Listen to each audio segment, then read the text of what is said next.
May the force be with you, chat. May the force be with you. Joe, welcome to the stream. Daniel, good to see you. This is a little bit different, so to say. Well, welcome everybody to another episode of, no, I was going to say Nicola Learns Chess, but it's Rudolfana's bidding with Apprentice. I have a really promising apprentice, I must say. Rudolfana is kind, my lady. What is thy bidding? There are always Tooth, Sith, Hedgehog. Happy to see you as well. Happy to see you, all of you, on the dark side. Hello, Joe Bruin. May the force be with you. I am your father.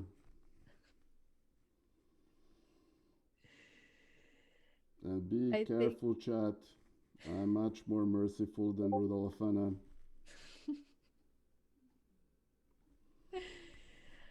I think there was no adoption match yet, Dania, but yes, my apprentice is the father of all of you.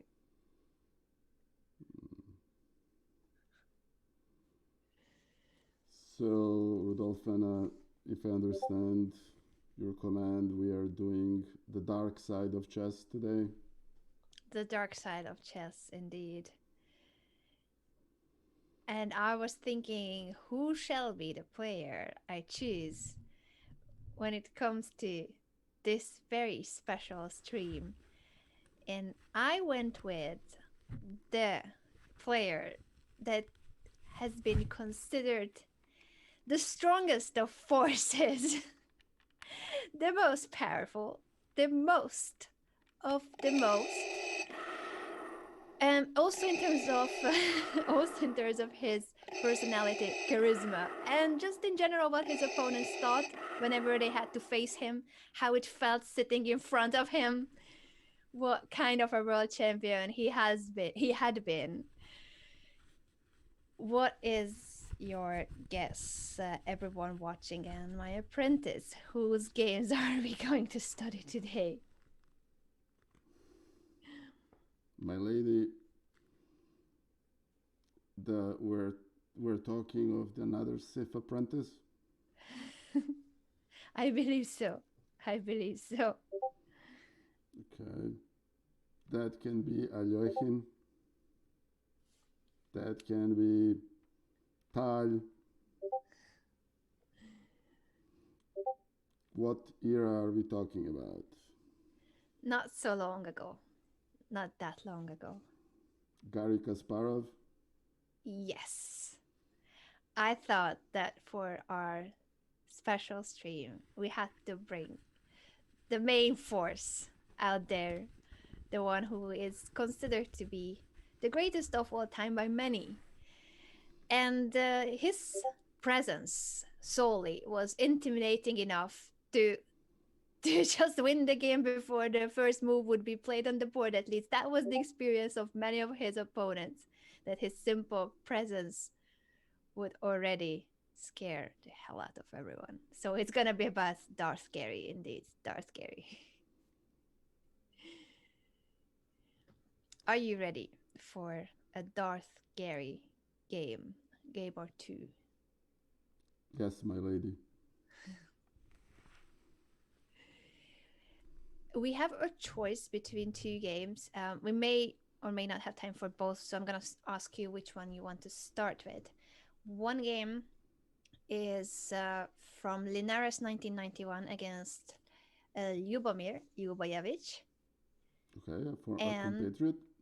yes, and the other is also from Linares, but a couple of years later against Michael Adams. Both of them Darth Gary for the black pieces. Well, my former compatriot Ljubojevic in my previous life, Big Bob, before I embraced the dark side, is more interesting. So Mm-hmm. let's do that. Sure, we're gonna start with that game. And let me make the first moves on the board. As we said, we are playing with the black pieces. What else could we expect for today's show? And we're gonna try to. I'm gonna flip my board too. I don't know if it's flipped already on your side, Nicola, but we're gonna be looking at this from Black's perspective. Okay. Let me just fix my board and make the first moves. Any guesses for the opening? Sicilian. Yes. Okay. That's definitely the dark force of the Sicilian variations that we're gonna be looking at today.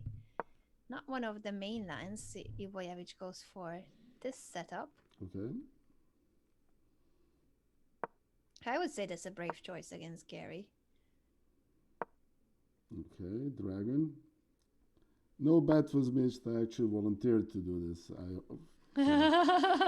This costume has an interesting history. I did this once um, for Halloween, and I ended up scaring quite a lot of children. So.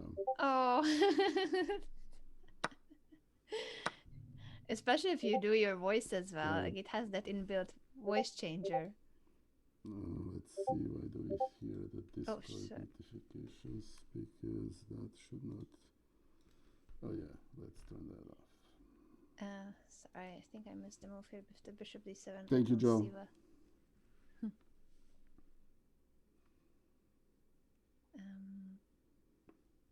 So castle, bishop to g7, and after d3, a6, bishop takes, bishop takes.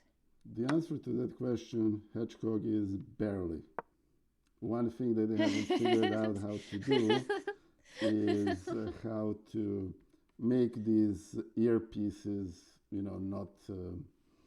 not fall to parts. I'm probably gonna last in this about another few minutes. So I really appreciate your dedication, Nicola, yeah, because that's I fine. was guessing to like how much of this, how much will you be able to even see about the position? But here's the first moment to start thinking. Okay. What's next? White has just played queen to e1. What do we do with our pieces when it comes to the rest of the I development? think the costume served its purpose. So let me take it off. Sure. Wow, multiple pieces and all. Oh yeah. That's impressive. Oh, incidentally, this is gonna add on the list of things that I put on for channel points. I just want to make Ah. sure that this is going to be sufficient number of channel points. Doesn't happen often. It's quite an art to even take it off. It has so many bits and pieces. Well done making Very it to good. this Hi much. guys. So, how many yes, thank you. Hi Hedgehog. Hi Studer. That's very good to see you. All right, it's hard to play chess with this particular setup. I think being a Sith lady, it's easier for Anna. So, all right, I can keep That's this on. true. Hi guys. So I think having a little bit of fun in what's a serious chess channel is pretty good. So anyway, so Ljubevich is white, right? Yeah. And we have a normal dragon. This is an unusual dragon, as a matter of fact. Okay. So what is the question? The question is, we are looking at this game from the black perspective, Darth Gary with the black Yes. pieces. What's next in terms of the development of black? Where will we place our pieces? What setup will you aim for? Okay, so normally in Dragon, this looks like it's the black that usually I'm more familiar with Dragon being played with a opposite side castling. This almost looks like a c5 variation of King's Indian, to be honest with you, more than anything else. And I'm curious. I think the idea between Queen E1 is to protect the knight on C3 and potentially move the queen over to G3. I think that black in this position basically has everything the black wants. I am so anyway. We'll see. So if we are doing so well, and it's true, black has no problems here. Uh, what's next in terms of development? What pieces will you move next, and what setup are we aiming for? That's a good question. This is a fairly unfamiliar position for me. I have to be frank with you. Mm-hmm. Um, I would. I mean, obviously, we need to decide where we're going to put the king, and where we're going to castle. Knight on g8 needs to be developed somewhere. Mm-hmm. Kasparov being, and it's very funny. He's embracing with the dark side. Always perceived him as a little bit of a rebel. To be quite frank with you, Anna. Mm-hmm. All right, so let's do knight.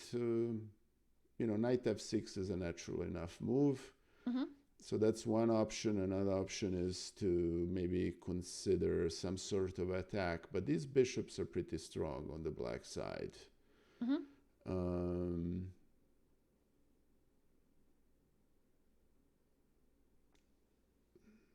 this being Kasparov, I presume there will be some sort of a pawn sacrifice coming up. Maybe in the future, not in this very moment, but yes, there's nothing wrong with the No. natural knight f6. It will come in a moment, but Kasparov started with the move queen to d7. Knight Okay. f6 was just as good, I believe, but he must understand better the details. The these differences in the move order and why he prefers queen d7 first. I'm not quite sure. I'm not an expert on the Sicilian, so I think knight f6 was just as playable. But I'll show you the next few moves because it will eventually end up being knight f6 soon, but not immediately because white decides to go a4. Do we care about this on the queen's side that white is pushing a4? Is there any issues that we need to think about? Well, the purpose of a4 is probably that Ljubovich assumed that black is pushing, wants to start gaining space on the queen side, so Mm-hmm. to preventing b5. It's, I mean, that pawn needs to be defended, Mm-hmm. and if the concern there was that black was going to play b5 then b4 and then proceed with an attack, I don't.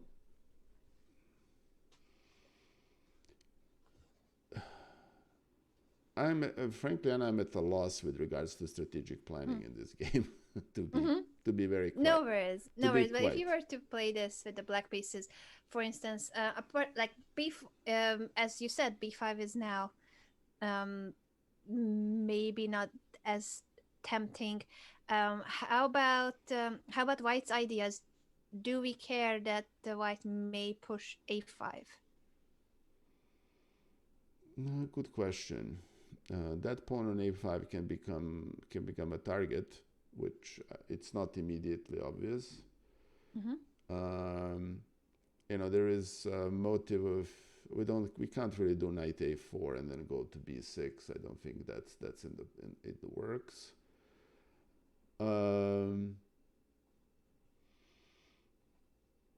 Do we allow a5? Well, what we can do is we can play b5 immediately. The Mm-hmm. problem with the b5 immediately is we're not yet in a position to open up the a file. Mm-hmm. Hey, Dirkie, my friend, how are you doing? It's good to see you. So what would I do in this position as Kasparov?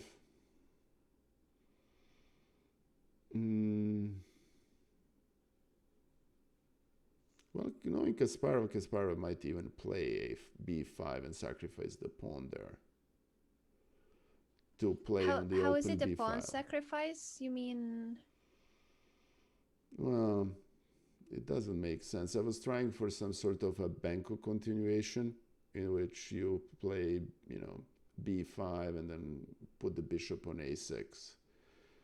But that doesn't work either. If I were black, I would play knight f6 and try to castle as quickly as possible and then bring the other rook over. And I would allow a5. And I would allow a5. Yeah, that's one of the main options. I checked that with the engine too, and it doesn't move. It stays equal. So knight f6 castle kingside is definitely one of the main options. b5 as well. Just taking back and allowing the trade on the a5. Black is just fine here. Yeah. Knight f6, b4 castle kingside. Those become possible. What happened in the game, interestingly, is neither knight f6 nor b5, but simply b6. So it does feel like Kasparov wanted to stop white from pushing a5 in a way that we cannot go b5. So now after a5, b5, and he prefers to keep the a file closed. This was what they played in the game? Yeah, b6. But I think the other options were just as good. So it's probably just a personal preference and keeping more pieces on the board if he just wants to win every single game with either color, keeping it more complex. Dear kid, Anna is cosplaying Rudolfana, the first lady of the very first lady of the Sith. So Anna used to wear I lasted about 10 minutes in a Darth Vader mask. So your one was really epic, and you do have the Star Wars knowledge to back it up. I don't know much about Star Wars, unfortunately. I still need to watch all of the films. Okay. All right, so b3, there are no immediate options on to take it. Yeah, that's actually probably one justifications of queen e1. Now the knight is defended. Good point. Yeah, so b3, bishop b2 can be played. Yeah, okay. Knight f6, h3. Okay. And it's time to think again. What would you play here? May the force be with you, Ulan. Thank you. Okay.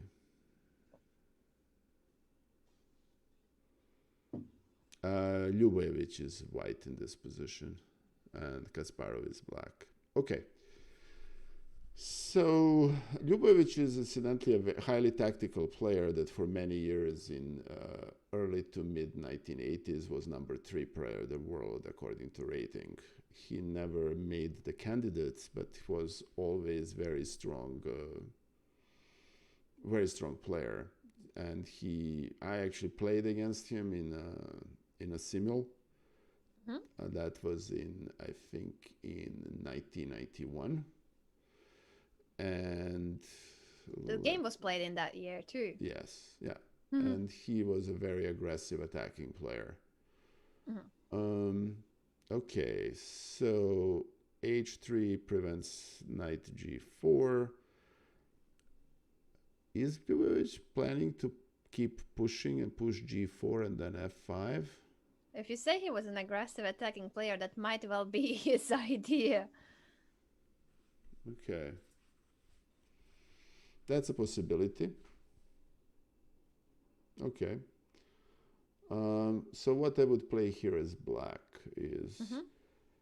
Well, black does need to castle. Right. I mean, is Kasparov going to castle long? That might be too risky.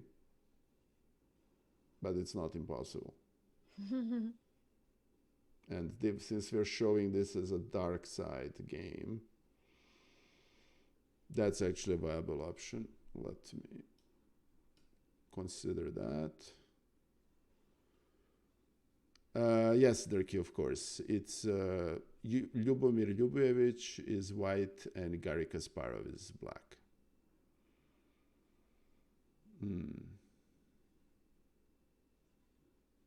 Okay. Or it can castle short. I mean, it's obvious that Kasparov wants to keep this queenside blocked, right? He didn't open it. So it's quite possible that part of his plan was to actually castle long in this position. Well spotted. Yes. So my vote for Kasparov's move is to castle long.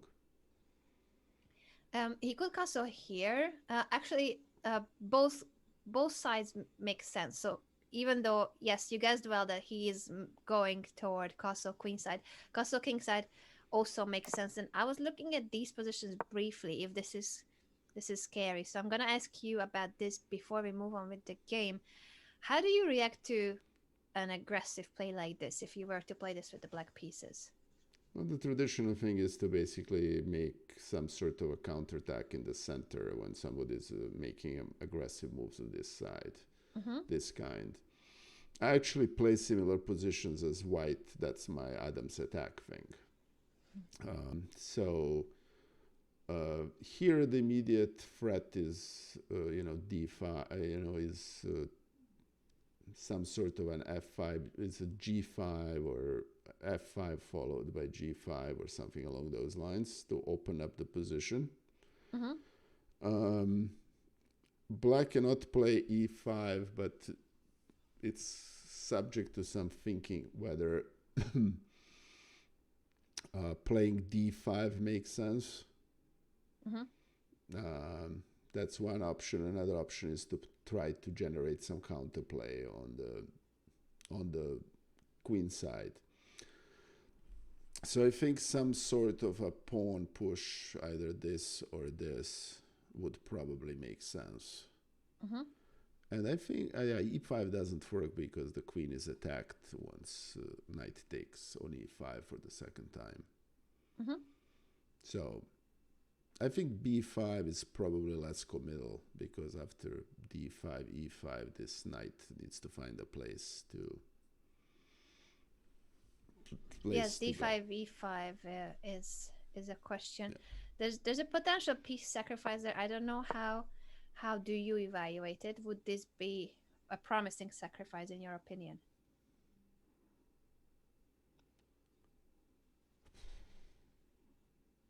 I think that, on the first side, there are too many pieces on the defending white king. On another, after a black pushes d4, that knight on f3 is a little bit hanging.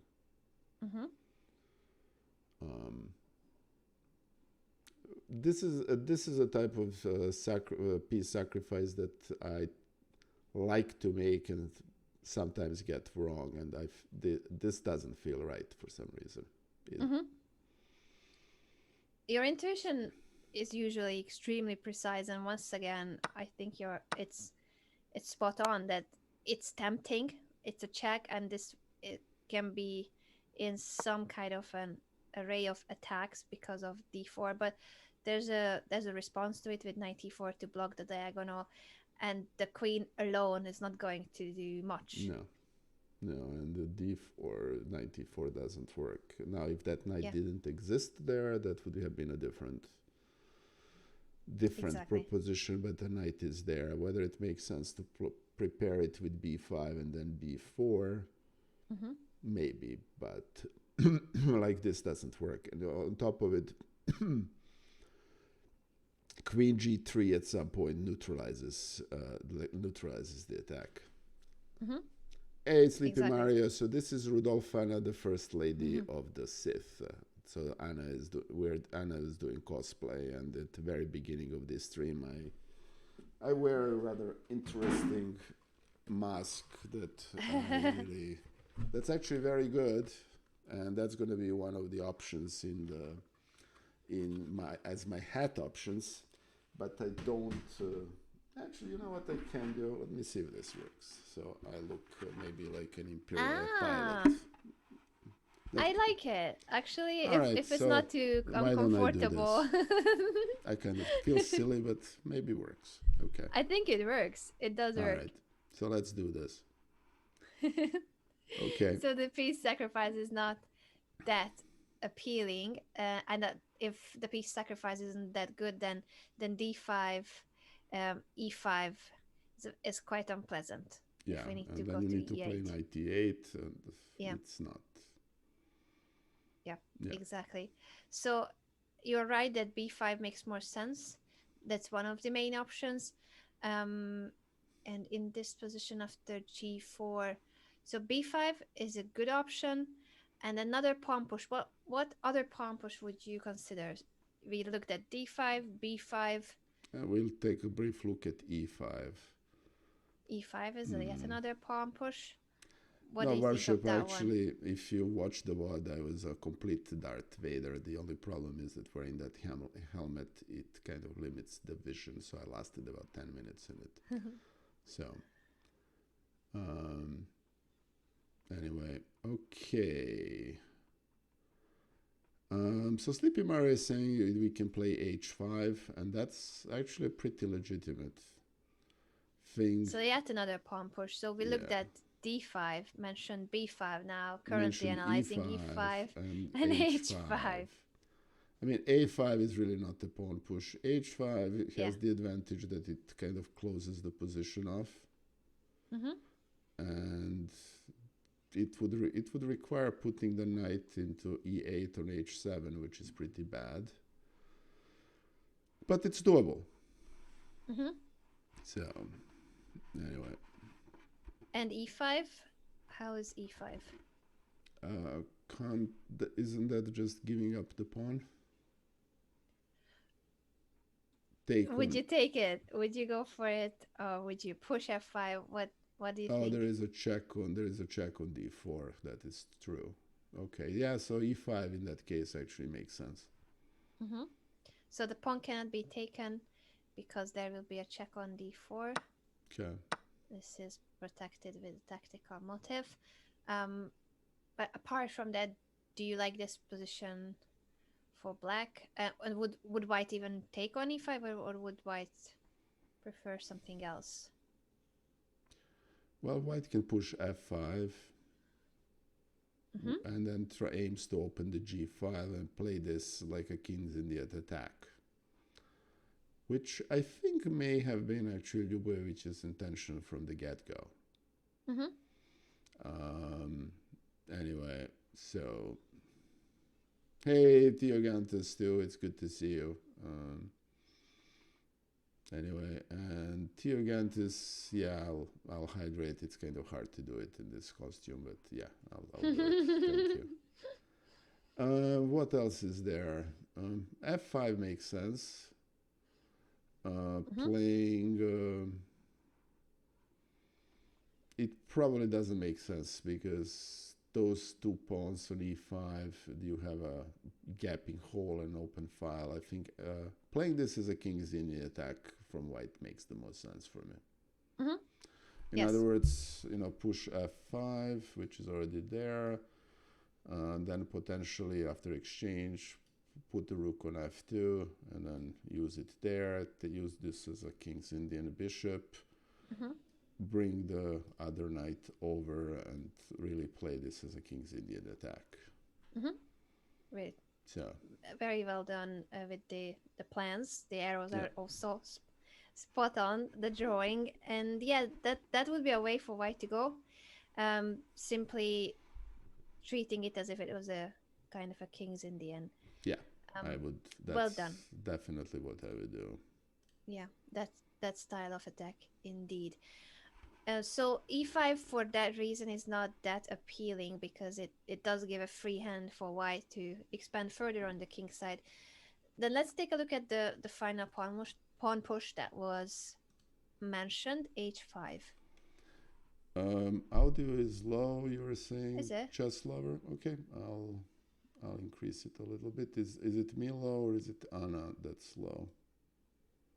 Okay, I'll increase both volumes. That's fine. Thank you for telling us.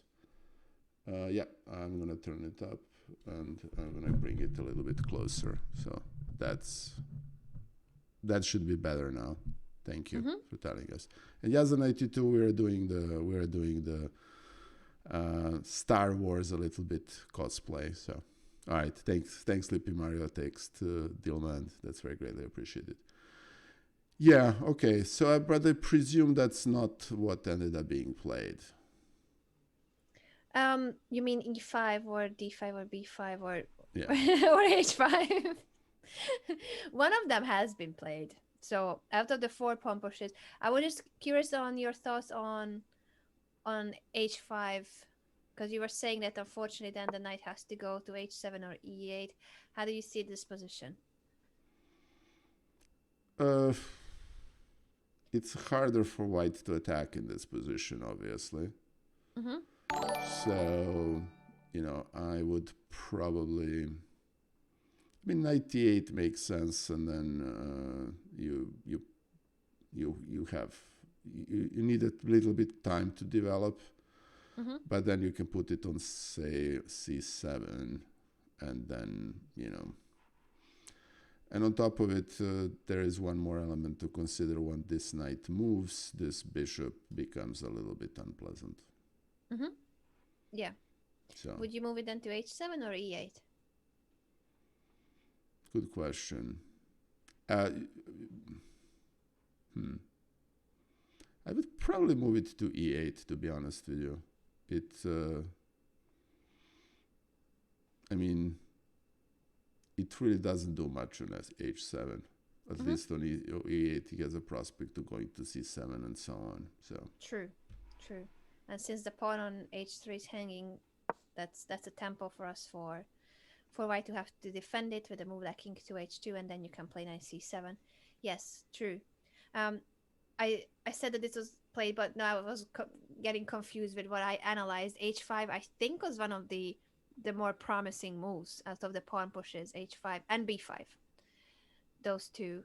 But this didn't happen because Kasparov decided he was gonna go and castle queenside, but not playing immediately. Simply just deciding that that's where the king was gonna go, and start his initiative on the king's side. What moves would you consider when it comes to knowing that you're gonna castle queenside? How do you try to get to this position of white? okay. Well, everything we said about pawn pushes actually still applies, with an exception of B5, at which point is obviously not the move that we want to make. Yeah. And I don't think D5 was a strong candidate, but E5 and H5 are definitely candidates.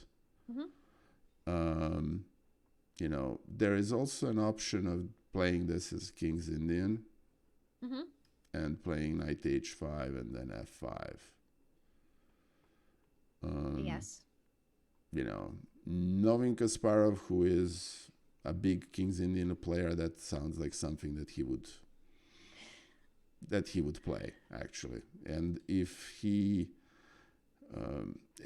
I understand the King's Indian, you're not supposed to castle long, but I think the plan on knight H5, F5, and then push these pawns and so on would make perfect sense in this position. And you're completely right. Knight H5 with the idea good. of pushing F5. Well done. What happens to the knight if white pushes G4, which obviously is a very aggressive move, but we need to consider it. Well, the knight...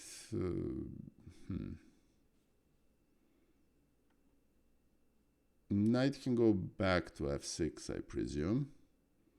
Mm-hmm. So that's the natural move. Anything else to consider?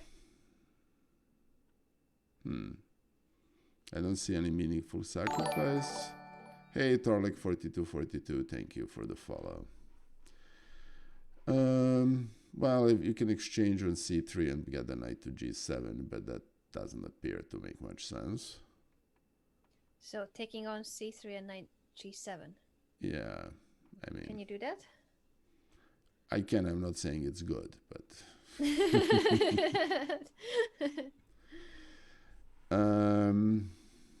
Okay.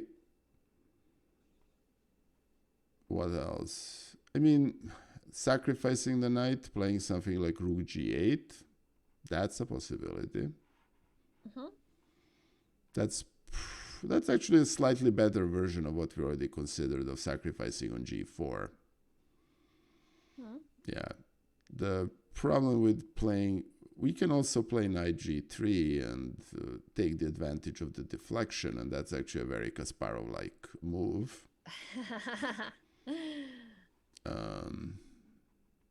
Actually, if this was actually played, I would say that Kasparov played knight g3. The problem with playing knight g3, oh, this is actually interesting. Ooh. What's the line you're calculating? Okay.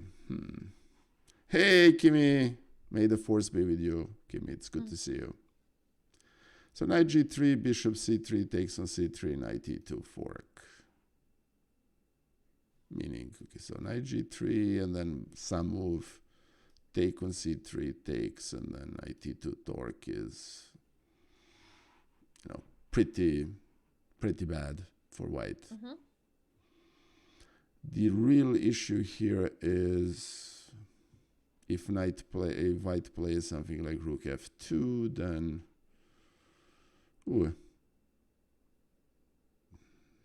then that knight can be in trouble fairly quickly. But let me see this for a second. Hold on. So g4, knight g3. What would white play here? Knight needs to move the rook, right? All right, then we play h5.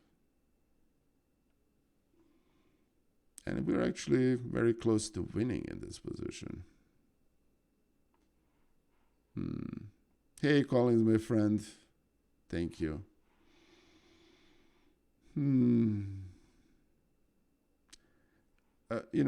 Kasparov never counted pawns or pieces.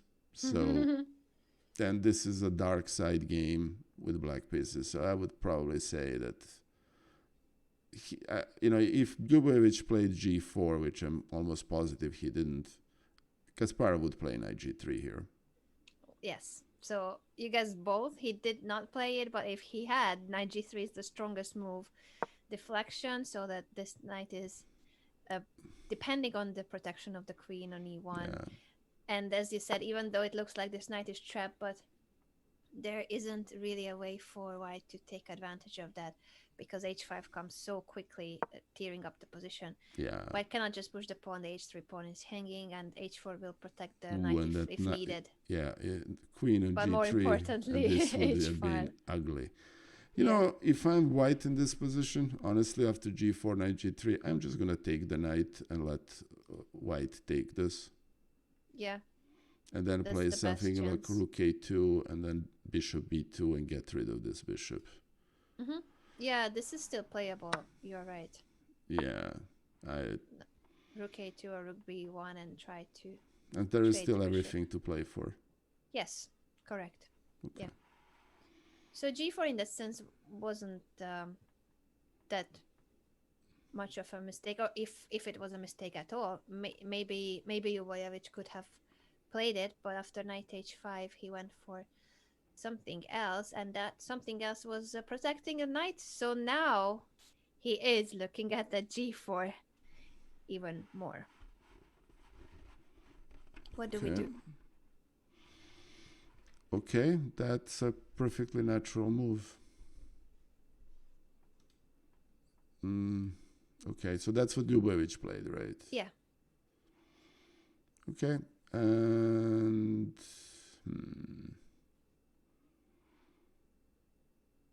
all right, so what do we do here as Kasparov? We don't need to castle yet. Our king is in no imminent danger. There is no real push on the white side.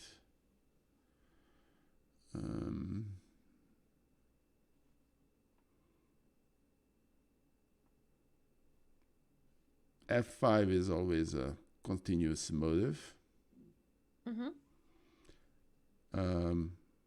We can play, as Sleepy Mario said, play d5. This knight motive is fairly topical. We can also decide to castle, but I don't see any benefits for castle.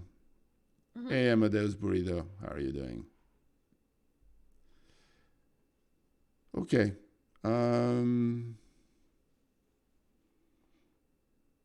I mean, Kasparov can say, "Oops, I joked and actually castle short in this position too," and then play this as a regular King's Indian. And you're not afraid of white pushing g4, chasing the knight back. Right in this position. Mm-hmm. I think I think if I'm black, I'm playing f5 and playing this as King's Indian. Yeah, that is the move that Kasparov went for. Yeah, well done. That's totally not surprising. Okay. Ljubojevich took on f5. Okay. Any question on how to take back, or it's obvious?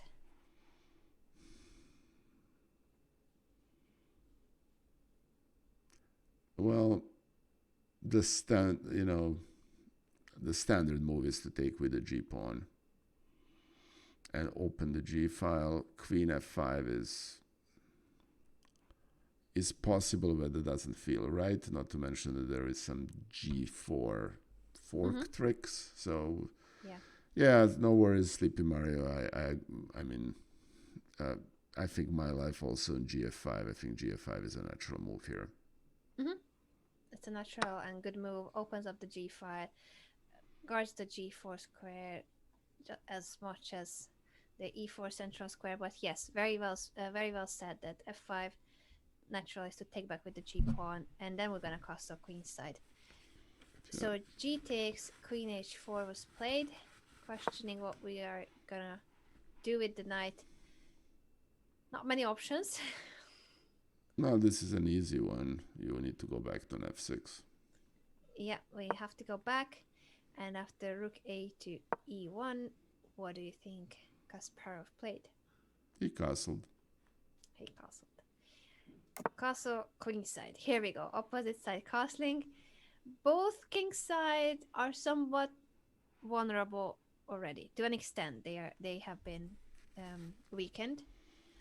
Okay. So after castle queenside, how do you think each side will continue? Now let's think of this position also briefly from white's perspective. What do you think would be the best way to try to attack the black king?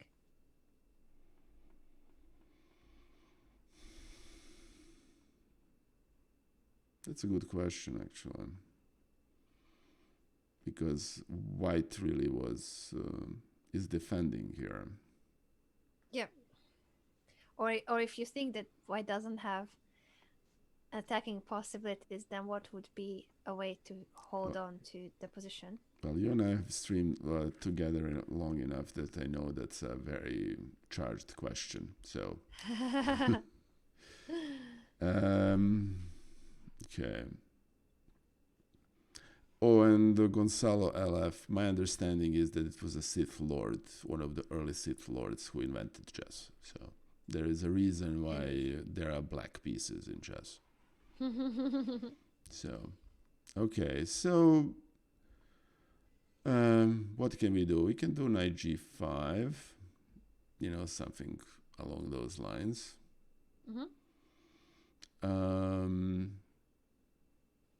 I don't see any pawn thrust yet that would make sense from a white standpoint.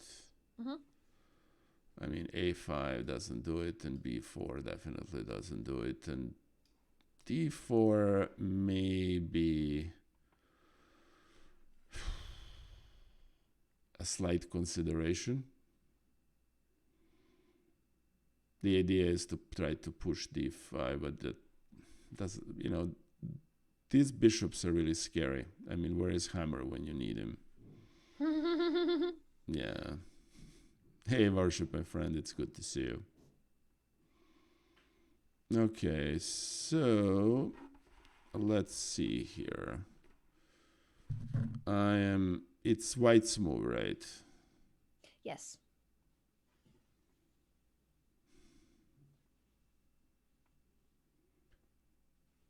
Is some motive along the lines of knight g5, and then Kasparov what does Kasparov play on knight g5? this knight from here can go there and can go there, and if we manage to park the knight on e6, that's actually going to be pretty annoying. But then Kasparov can play e5. Ljubovic, I assume he played knight g5 here. It's an obvious move, and I don't see anything better for white, to be honest with you. Yeah, it's not easy for white in this position. There aren't many good options. At least none are very promising. Rook e2 is a move that was mentioned by Vishy Anand. He annotated some of the game between Ljubojevic and Kasparov. He also mentioned in this annotation, just as a tournament context, that Kasparov trailed Ivanchuk by half a point here and desperately needed the win to stay in the race. So he's definitely going for, well, not that this wouldn't have been his approach in general to try to play for a win, but the tournament situation too was that he needed a win with the black pieces. But rook e2 makes sense to try to double rooks on the e5. Knight g5 is a really concrete position. So how would you react to this from black's perspective? Now let's take a look at this. Okay. I'm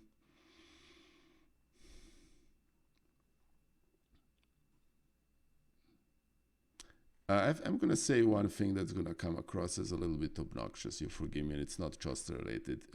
Anna, even when cosplays as a Sith Lord, manages to be nice. I haven't watched enough Star Wars to know how to be cool. I have no idea how she does it, but she does it.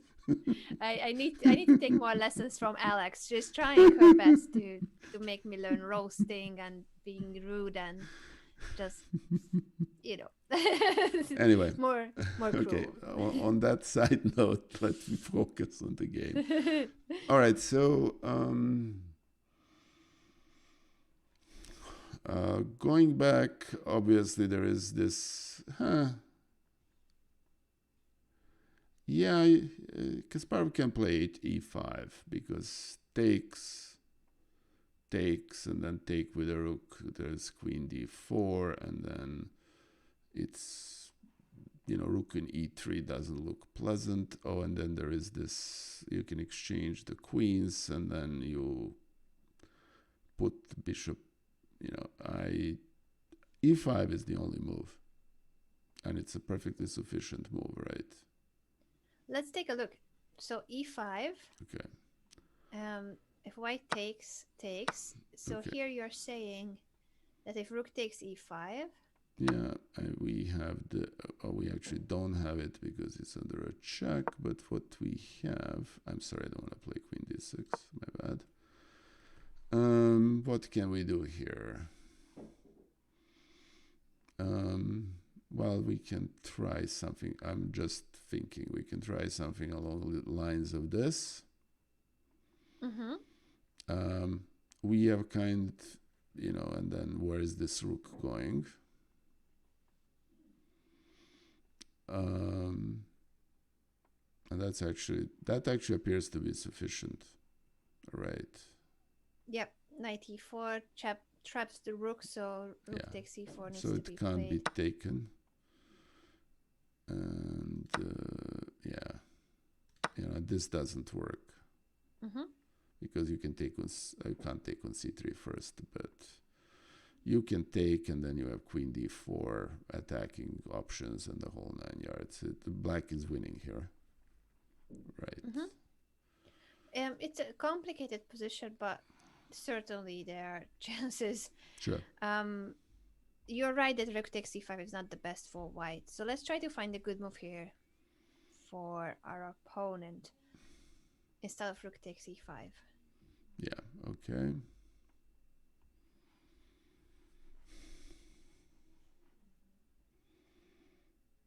A good move. It's pretty tough, actually. Yeah, these positions are not easy, so we're gonna be spending quite a lot of time in the sidelines too. And question always to the viewers as well, don't just sit back and think you don't have to work here. Just saying. Yeah, all right, so we can play queen f2. Mm-hmm. which may or may not be and ask the question of this pawn, and then if black plays f4, we have an outpost on e4 for our knights, and that actually would consolidate the position. Mm-hmm. Okay.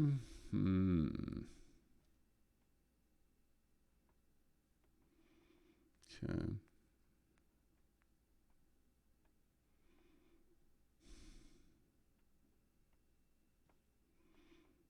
I honestly don't. I mean,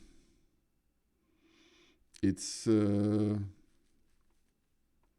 Thank you, Famous Fizz, for stopping by. It's very good to see you. Yeah, rook e5. We kind of said we don't like it because if white takes on e5, knight e4, and then the rook is trapped. Mm-hmm. Theogantis is suggesting queen c4. That's at least at least it's a threat. That's actually not a bad move. Mm-hmm. Queen c4. Okay, so we have queen c4. We have queen f2.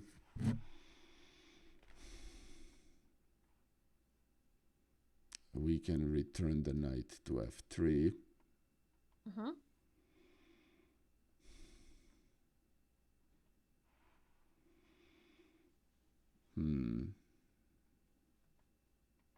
I don't see anything else, to be honest. I think those are the main options. So now let's see which one would you go for and why. Okay. Hey, Daniel, it's very good to see you. So, thank you for joining us. And, and for the record, for those of you who joined us a little bit later, the stream started with a full Darth Vader mask. But that mask is not conducive to actually doing this. So, okay, so queen c4, bishop b7 basically neutralizes that. But then you have b4.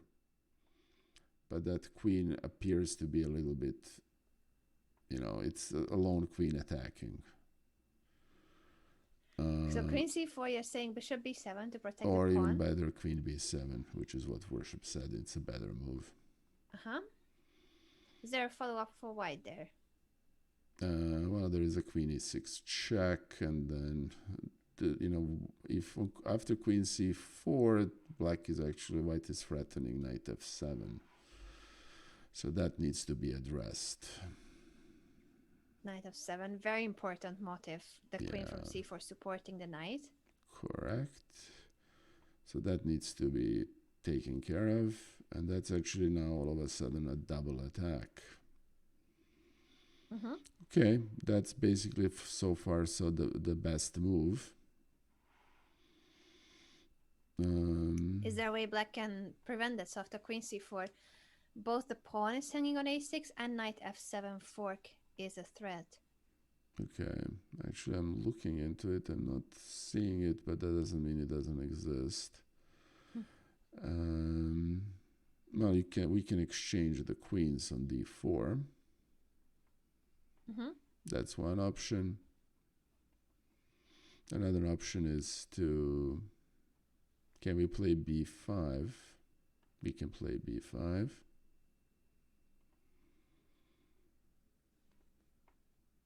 Which would actually work.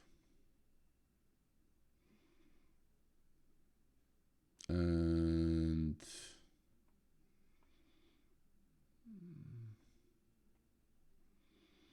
actually Worship has an interesting idea. So after queen c4, queen b7, knight f7, there is a rook d4.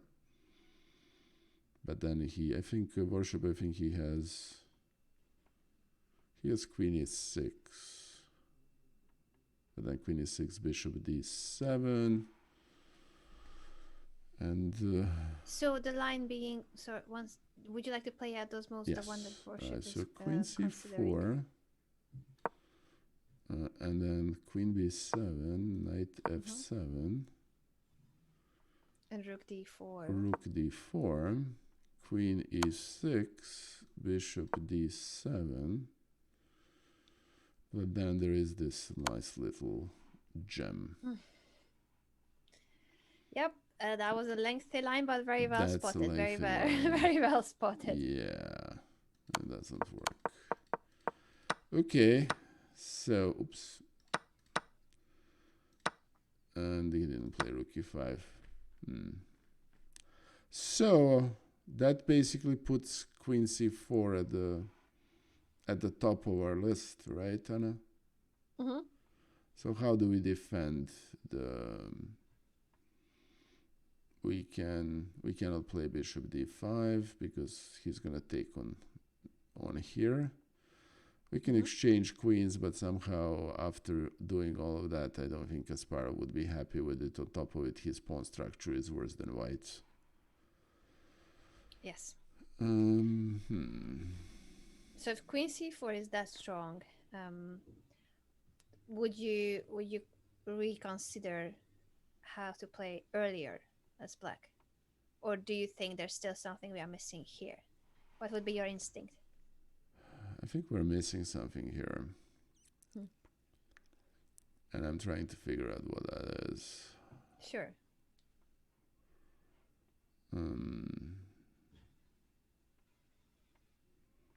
Alright, so queen c4.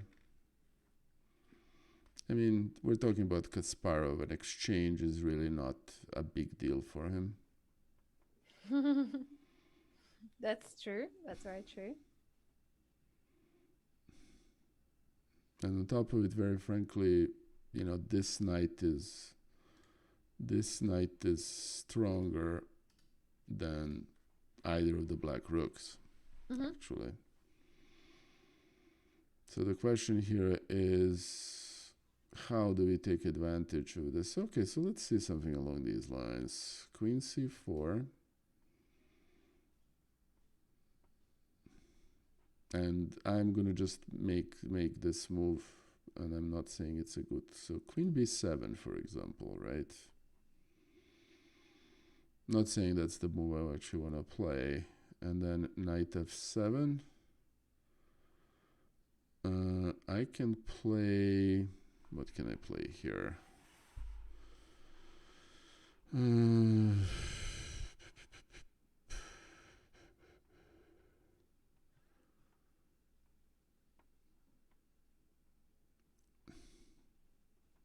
I can play rook f8 and then take open the g file and play alongside the g file and play rook or something along those lines. So that's one option. Option number 2 is to play b5, which actually may be even the best move in this position. The problem with b5 is that c5 pawn is hanging. So this appears to be a way to defend this tactically, and the tactical thing would be to construct some sort of a position in which rook is on g8 and then this bishop removes itself, and then we have this lovely battery here.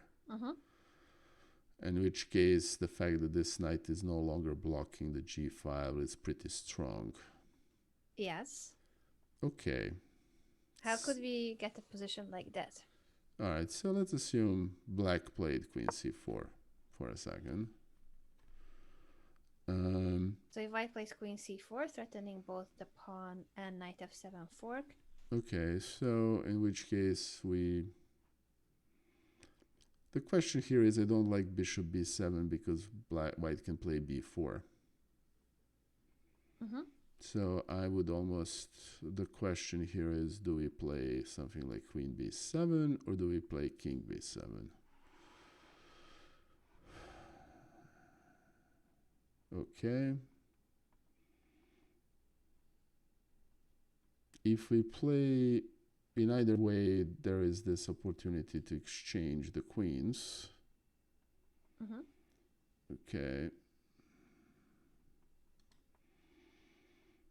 So that's also an option, and then get rid of one of the bishops. And then that basically eliminates the bulk of white things. Yeah, I looked at that version. My problem is that after exchange, then white ends up with the better pawn structure. Correct. So what would I do here? Well, you know, what's the primary line here? Queen b7, knight f7, bishop takes g2.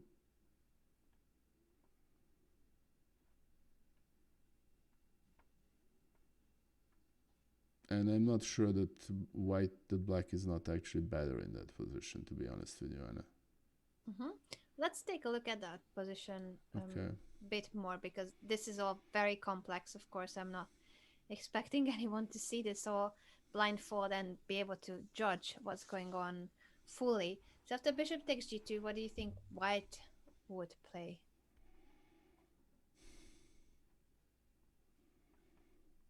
Well, taking on h8 is suicidal because bishop h8 and then rook g8, and that looks like a mate in quite quickly. Taking on d8 is probably better because at least it eliminates, it attacks the queen, which is actually important. Okay, and then it also has this check on e6 that's moderately annoying. So the line for this would be here, and then I think black needs to take immediately. I don't think black has any time for nice moves like bishop on h1. Yeah, unfortunately, the knight is hitting the queen, so you are right. It's a must to take back. So yeah, so it's a must to take back, and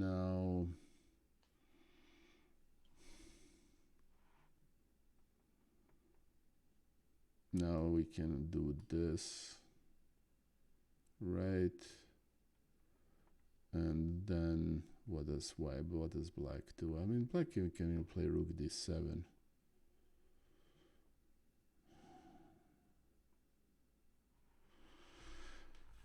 That appears to be the line to look into.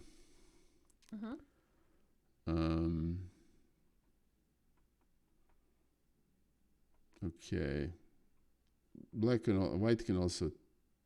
Can we take on e5? Yeah, we can take on e5.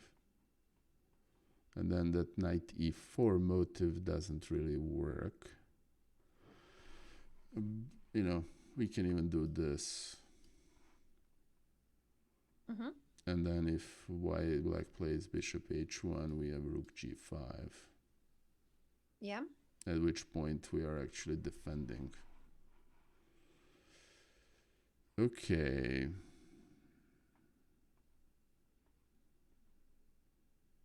That looks like a line to follow. Forget about queen e6.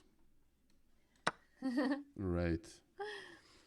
But then, there is also a nasty fact that queen defends g8. Oh, well, we can play rook g8 and then. Ooh. It's a mess, I know. Also, is there a difference between bishop h1 and bishop h3 when it comes to those lines? Good question.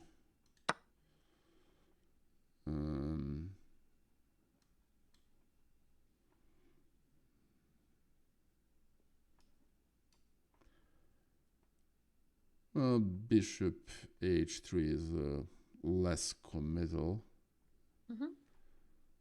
So yeah, I mean, but then we can. All right, so let's see here. Rook g8. Did we consider rook f5 here? f6? Sorry, you mean in the position with? I think it's white's move here, right, Anna? So we have just taken on f5, and black can play either bishop h1 or bishop takes h3. Correct, and we are skipping, so we're not playing rook g8, right? Oh, you mean that move order? Sorry, I didn't catch that. You mean starting with rook g8? Well, the rook h3 has the advantage that it's attacking the rook. Yeah, if bishop h3, we are settling weight and attack the rook. But rook g8, you're right. It has to be considered. The only pity was this rook takes f6 and the rook hanging with a check. Yes, but we can prepare it. And what does the rook do here? I mean, rook can go to g5. It Uh-huh. can take on e5. Well, it can't take on e5, but it can go rook g5, and that defends mate. Yes, and now the question is, what is this position? Who is doing well here? What would be your intuition saying about this position? Because it's a mess to calculate, but what's your intuition about it? This honestly looks like white would hold. Mm-hmm. That's what my intuition telling me, who has been known to be wrong. No, your intuition in general is really Thank you. accurate. Yeah, I mean, what does black do here? I played this, but that the queen defends, and that's also a check, so that doesn't work. Mm-hmm.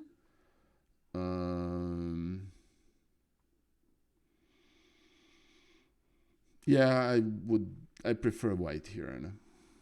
Mm-hmm. I mean, there is this, but the thing is, the both kings are in trouble, and there is this. Oh, you can't do queen e6 after rook h3, but actually, where is that white queen going after? But is the queen is actually trapped? It is. It It is, but there's still a move. There's one move for white that does save the day.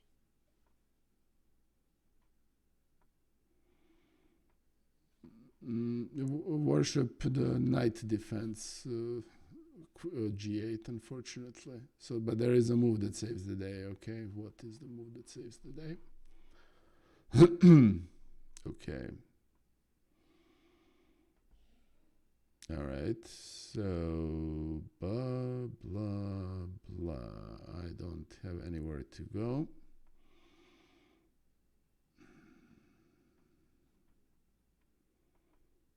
I can't take on g7 because it's a check. Oh yeah, I can play knight e4. Knight e4. That is the saving you allow. move. It's the saving move because knight f6 can't take it, and if it takes, we have a very nice royal fork on d6 that holds everything, and then the g7 bishop is gonna fall.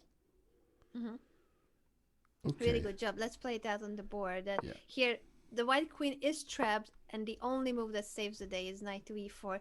If the queen is taken, then knight d6 wins the queen back, and the rook is hanging too. So very good job spotting this. Very good job. Okay. All right, that's a very complex position. It is. Do you think any of this happened in the game? No, of course not. If knight's taken by the knight, then you have this queen g8, and you can play rook g7.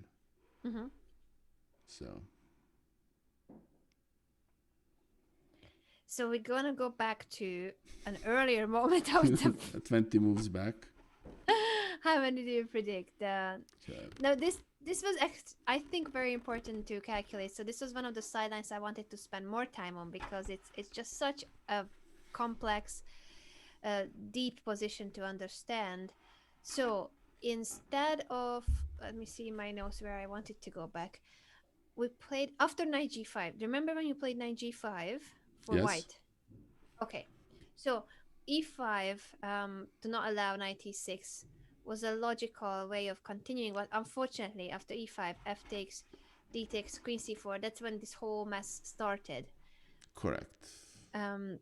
So let's try to find an alternative to e5.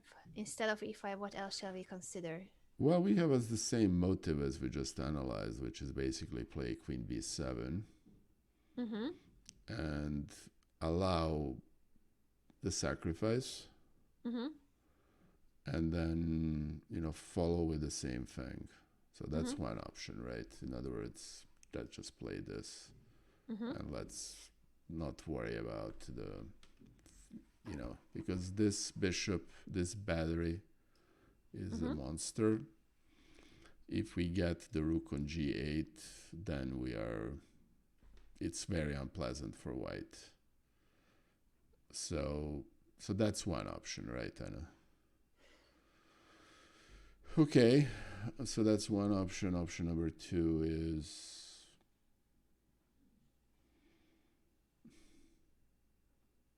actually I don't see the option number two, to be quite frank. I mean, we can even basically be annoying and say instead of playing rook queen b7, we can just play rook g8 here. I was wondering when will you bring that move up. Yeah, and just tell white, oh, go ahead, that's fine. You remove that defender of the g file, and yes. So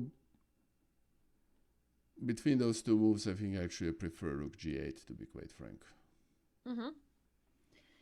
Yes, and that is the strongest move. All the other lines with queen b7 are interesting too, but you're right that rook g8 is stronger. It's stronger because if after rook g8, actually I was gonna ask you, rook hg8 or rook dg8? Do both moves make sense, or it's only rook hg8? Well, if we move this, then I prefer to. I mean, this pawn is defended. There is no need for us to stag the rook, and also knight f7 sacrifices the exchange. Not that that's actually good for white, but I think hg8 makes sense, and keep the rook where it is. Yeah, hg8 so that this rook doesn't get stuck.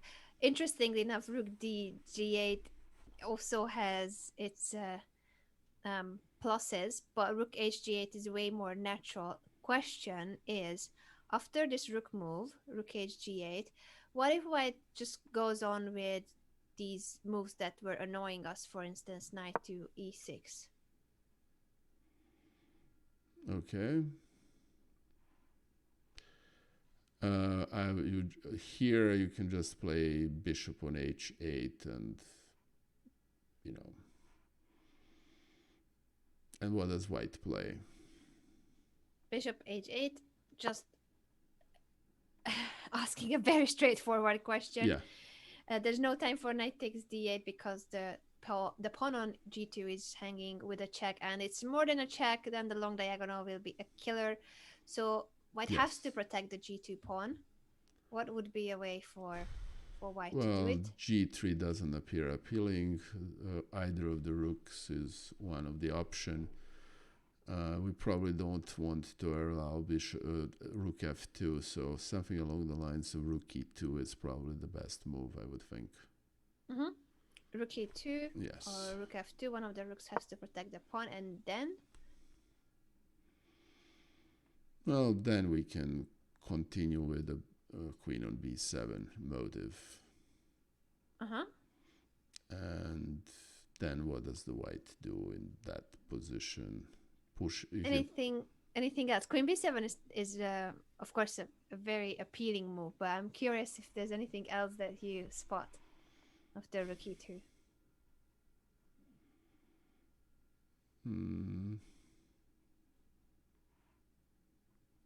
Okay.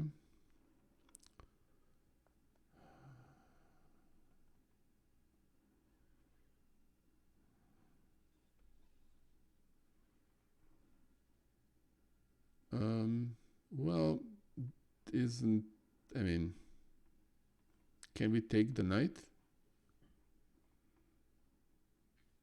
Queen is e6? that a question or a statement? No, that's a question to myself. Yeah, I can take it.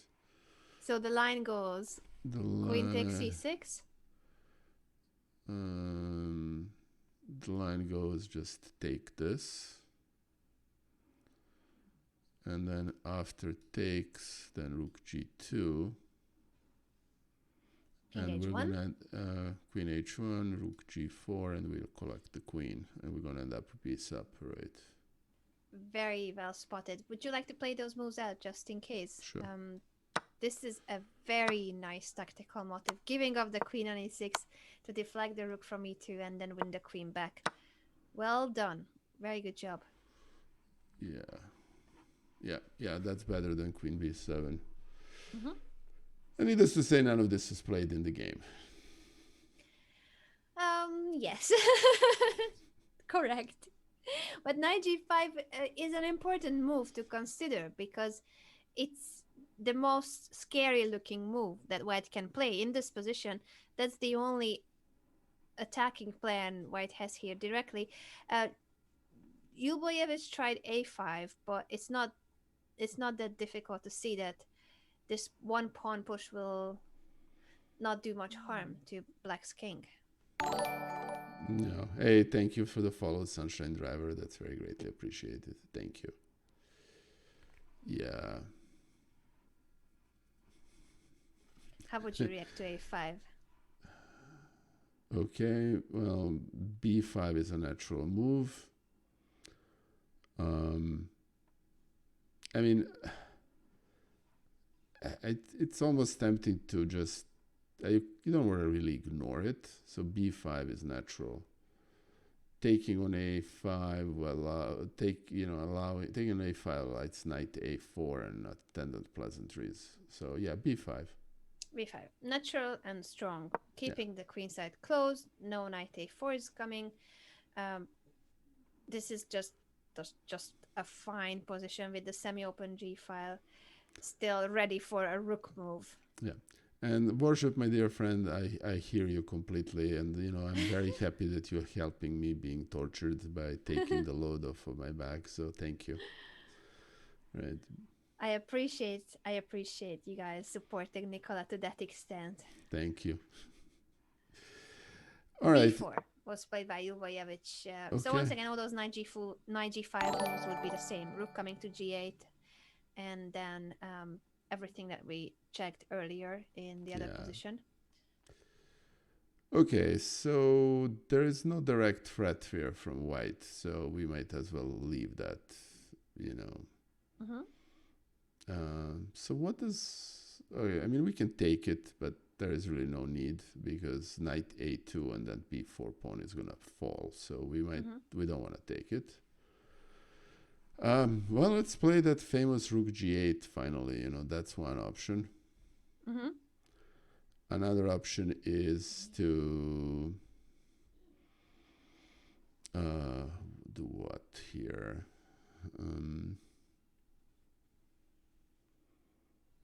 I mean, the e5 is still a motive. I'm not sure it's good given the messiness.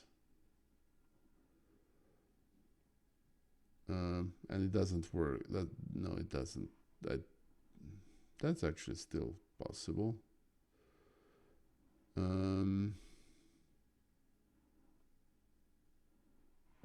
I don't see anything else, Anna. So a rook move to g8 or taking the pawn on b4? I don't want to take the pawn on b4 because just say rook g8. Something along the lines of this, and then that knight goes on b4, and all of a sudden that knight becomes, from a rather weak piece, it becomes quite annoying. Fight the trainer net. This is the dark side. I'm supposed to be a Sith apprentice, and Anna is the first ever lady of the Sith. So no Yoda allowed. So anyway. Yeah, rook g8 is a strong move, and not caring about this pawn. So this is one of the main options, and the other was, interestingly, that Kasparov did take, but because after so rook g8 is a strong move, and the other similar evaluation move is when you take knight a2, and here what follow-up, because obviously you don't want to see this knight jumping to b4 attacking our strongest minor piece. Worship. Thank you, Worship. That's very nice of you. Okay, so we really don't want to allow... Yeah, the thing is, if you play b3, we're opening the c file. So what do we do here? We can play knight d5 and be a little bit tricky. Even get it. Yeah, so knight d5 is the move. Yeah, knight d5. Just making sure that we will have a trade if we want to get rid of that knight, and also opening up the diagonal of the bishop. So after knight takes b4, That knight was not taken immediately, but an intermediate move happened first. What intermediate move would you consider here? For white, for black. For black. Now after knight takes p4. Okay, there are two intermediate moves that have been a motive for some time. One is to play this bishop on f6 and ask the question where this queen going to play on the g file. Pushing b4 and taking opened this intermediate move. And that has the advantage that it moves the queen to defend a6 with a tempo. I don't see any other intermediate moves. I might be missing something. No, you're right. There aren't too many. If it was your game, would you go for either?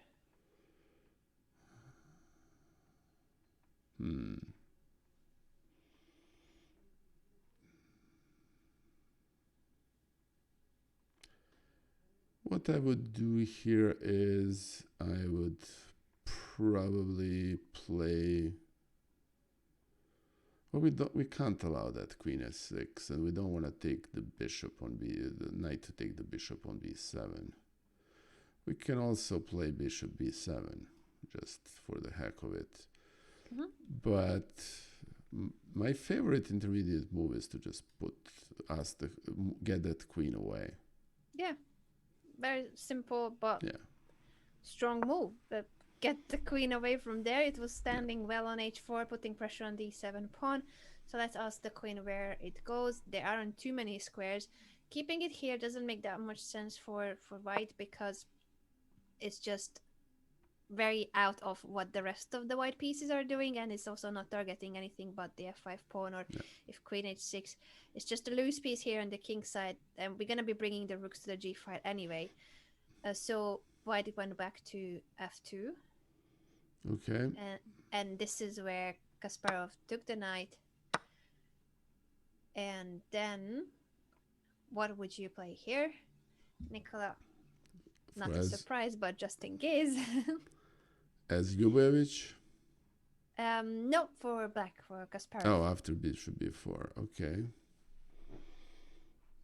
All right. So here.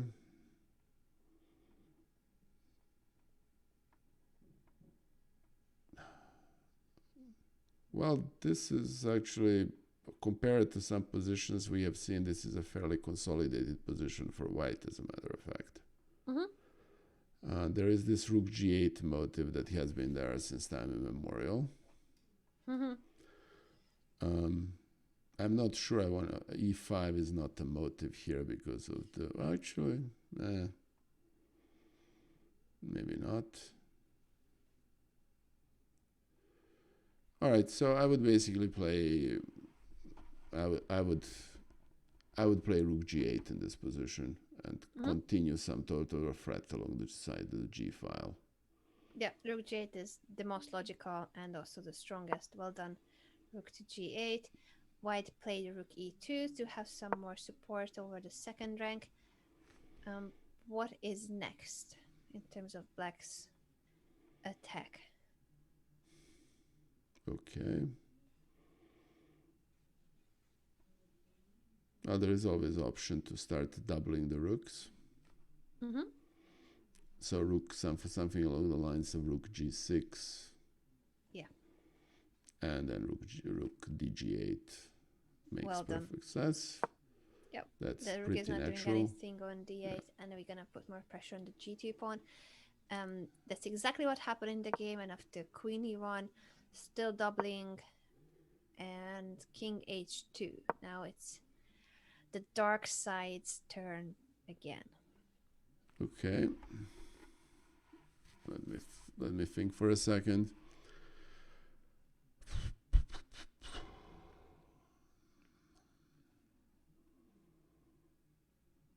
All right, so we don't really have a direct. It would be very nice if we can jump over that pawn on f5 and take on h3 with a queen, but that's not possible, sadly.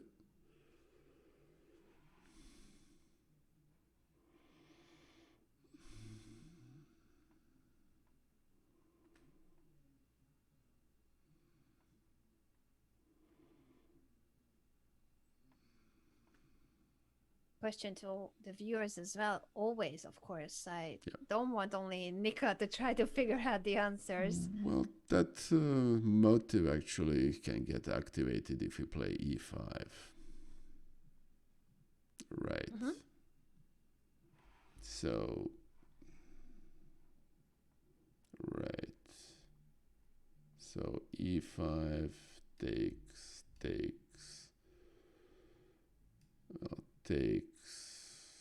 and we're not gaining anything.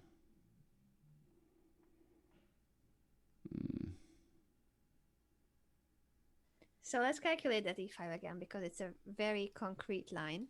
All right, so so e5 takes,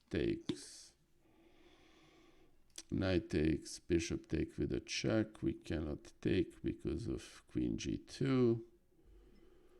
Rook g2. So it actually may work, right? Yeah, that works actually. Would you like to play out those moves? But very well calculated, the one that you mentioned.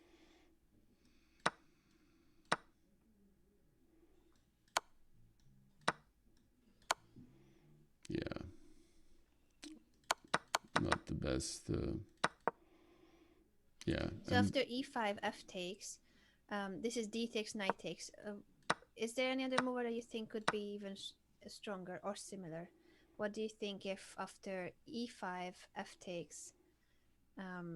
Well, you can take back with the pawn or you can take back with the bishop. How do you compare those two? Are they the same? Are they similar? Do you have a preference? So what if black starts with this? Is this better or worse? What do you feel about it? Good question.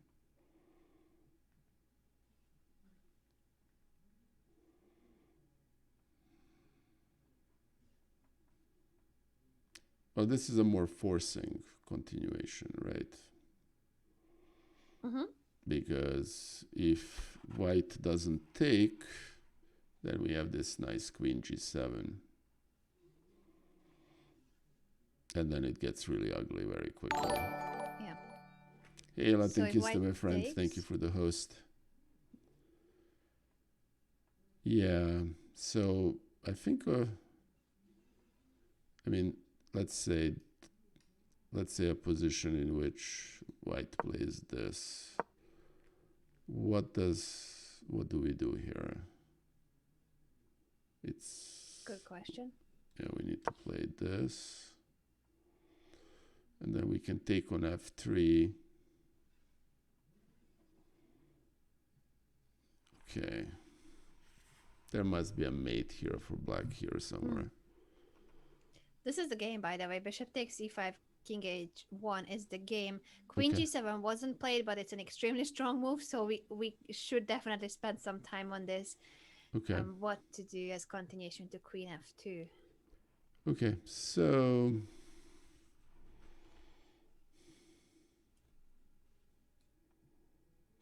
we can play bishop d4. So if that's taken? With, I presume, the knight or the queen. Let's take a look at both. So if queen Actually, takes. Yeah, okay. All right, so this, and then we're gonna grab this rook and we're winning. Right, okay, So queen takes d4, wait a second, it's the queen takes, knight takes, yeah? And if you play this, that actually is a little bit less easy than it looks. Okay, but we can play this. That's gonna escape here. I missed. I'll let him escape. Hold on. Knight takes. So queen takes, knight takes. Queen take, knight takes. Now this is actually interesting. Mm-hmm. Because if we take with the rook, takes the bishop and then has a nice check on e7. Uh-huh. All right, so Let's see if it works. So you're saying in case of rook takes g2, knight takes c6. oh yeah, it doesn't work. But am I winning as black in this position? I have a rook. Yeah, that's the question. It does protect the e2, the e7 square, so no fork. But white already has two minor pieces for the rook. Yep, so that's not... All right, so let's go back here. I mean, I understand why this is the right move, but we missed something. Queen g7, queen f2. Is bishop d4 too forcing? Okay, so bishop d4, queen takes d4, which is the natural move. Now what?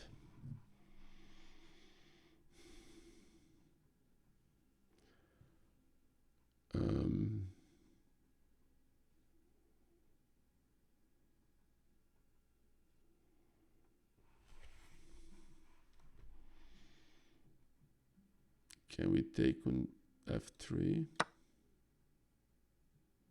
Mm-hmm. So now the queen on d4 is hanging. White has to take. Yeah. Yeah, and yeah, here we have some options. So bishop takes g2. What will white do here? White can take,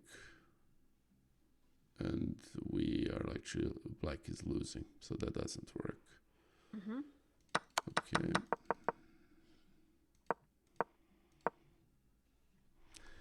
So I think we need to look for something else than bishop d4, Anna. Yeah, unfortunately, that's the Yeah. most straightforward line, but it's not working. It's good that you check it because those could be moves. A move like bishop d4 could win on the spot if it was the right moment to deflect the queen, but unfortunately, white still has enough resources. So here is a question, what else can we do here? We can take on g2. Mm-hmm. So takes on g2 obviously needs to take. Bishop takes on f3, takes on f3.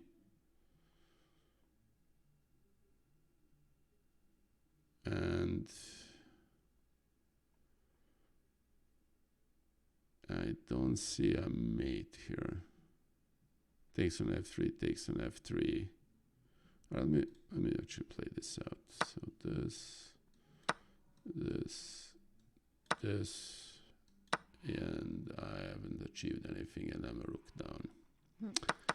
But it's a good intuition to look at rook takes g2. So let's spend some more time there after queen f2, rook takes g2, queen takes.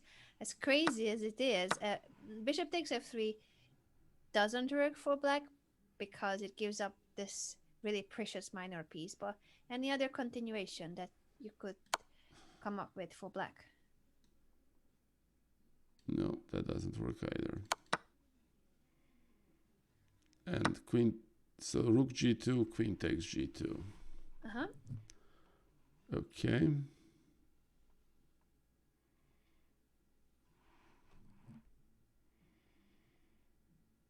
So we tried taking on g2 and we tried taking on f3, and we have concluded that none of that works. Yeah, that's correct.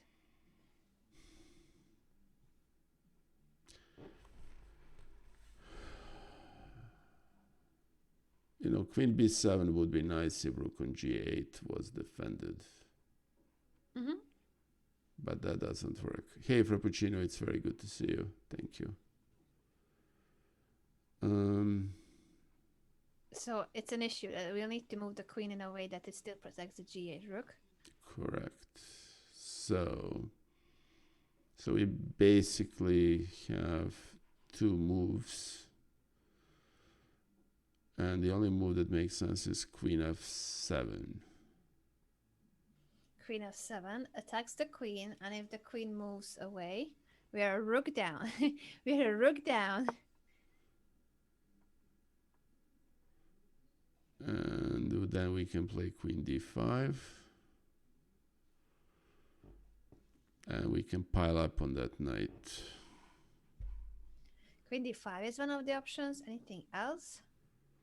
There's queen h5, which is stronger because it threatens a mate. Yeah. So piles up on that knight, as you said, but also Yeah. attacks h3 with the mate Yeah, threat. queen h5 is better. Okay. It's a full rook down for black, but the position is winning. There's no defense. And wow, this is actually very nice position because this, then this. So rook e3 with the idea that after queen takes h3. Well, This should be winning you too. don't even need to I was- bother with this.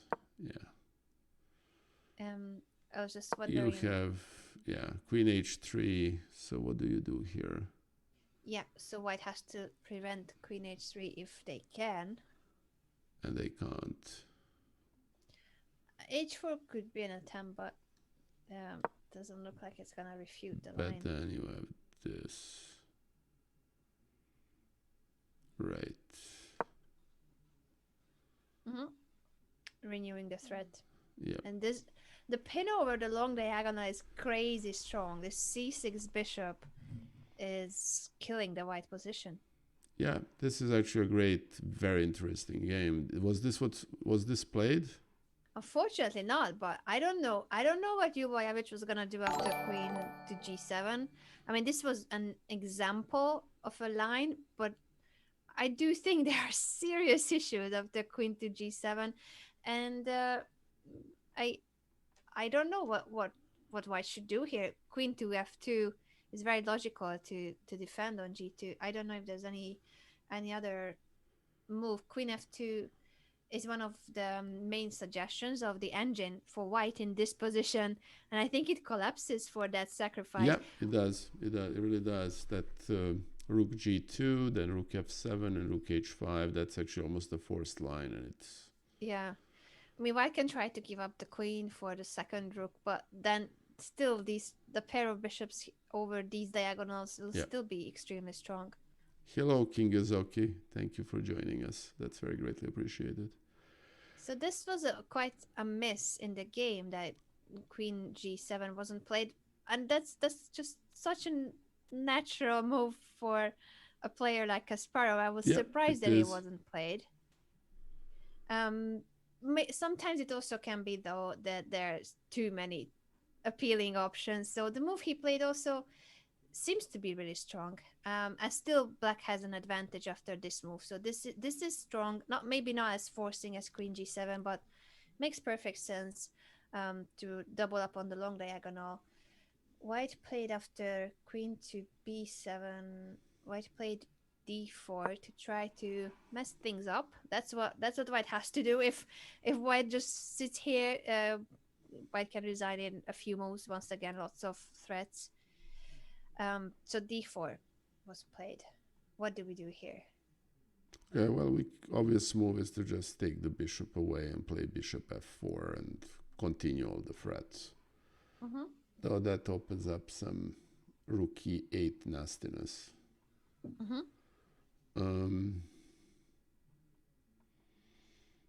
We can also ignore the attack, and we can take on g2.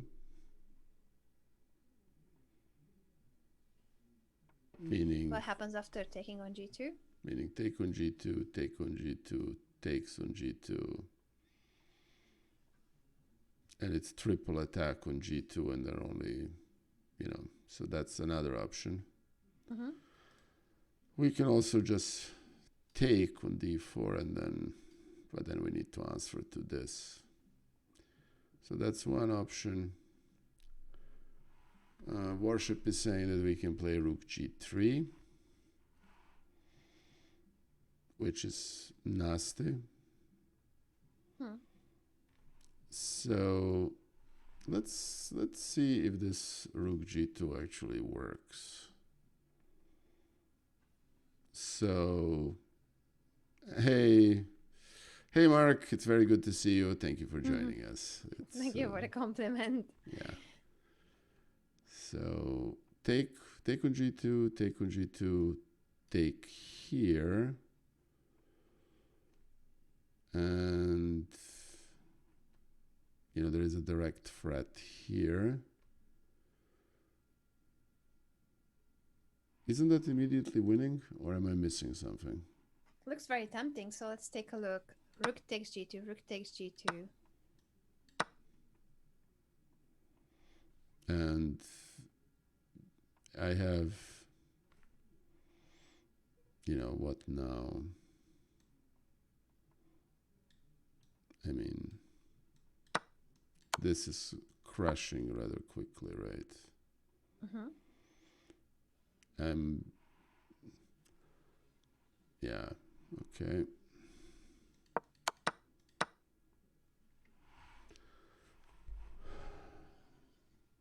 So in terms of the defense in that position, one more time, rook takes, and then bishop takes f3. Bishop takes f3. Now you can take on e5, right? Or you can double the rooks. If you double the rooks, I'm just gonna take, and then whenever you move, I'm gonna remove the bishop, and it looks pretty bad. Mm-hmm. And yeah, Latikiste has a very good point that there is this queen c3 intermediate move. Mm-hmm. Important, yes. That actually kind of puts that actually wins it for white, though I can just return. But then there is, and I can't play d5. Yes, there are pins everywhere. The c file, the long diagonal. This is another pin. This would be a good example for a pin at chess. How many pins can you spot? Important, the queen c3 move, as Latin Gistus said. Shout out to all the tomatoes joining from my community as well. Bishop takes f3, queen c3, bishop c6 in that line. So is there another move order that you would consider where this could make sense, that queen move?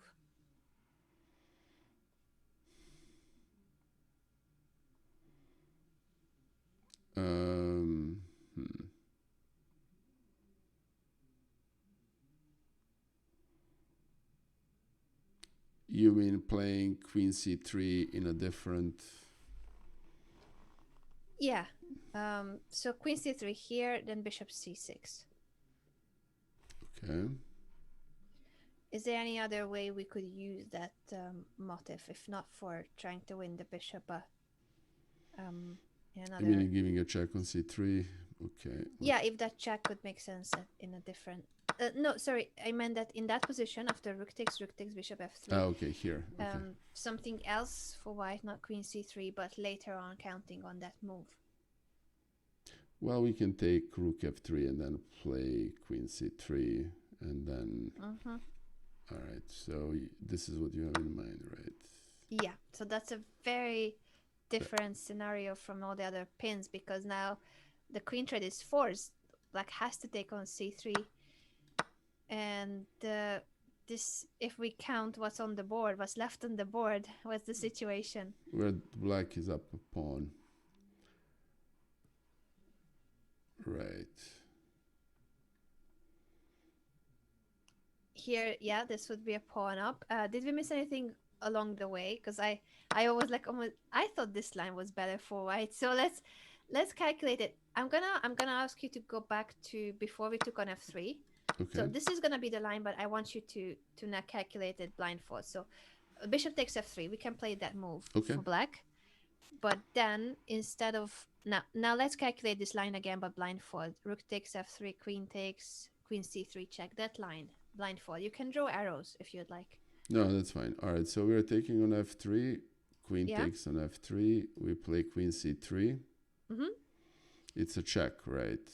Yeah. Black has to take bishop c3. I mean, yeah, there is yeah, white can take on g8 as an intermediary move. Is that what you... Yeah. Okay. And that makes the That difference. So makes let's a play lot out the of move. difference. Yeah, let's play out this line to show Yeah. everyone. Okay. That's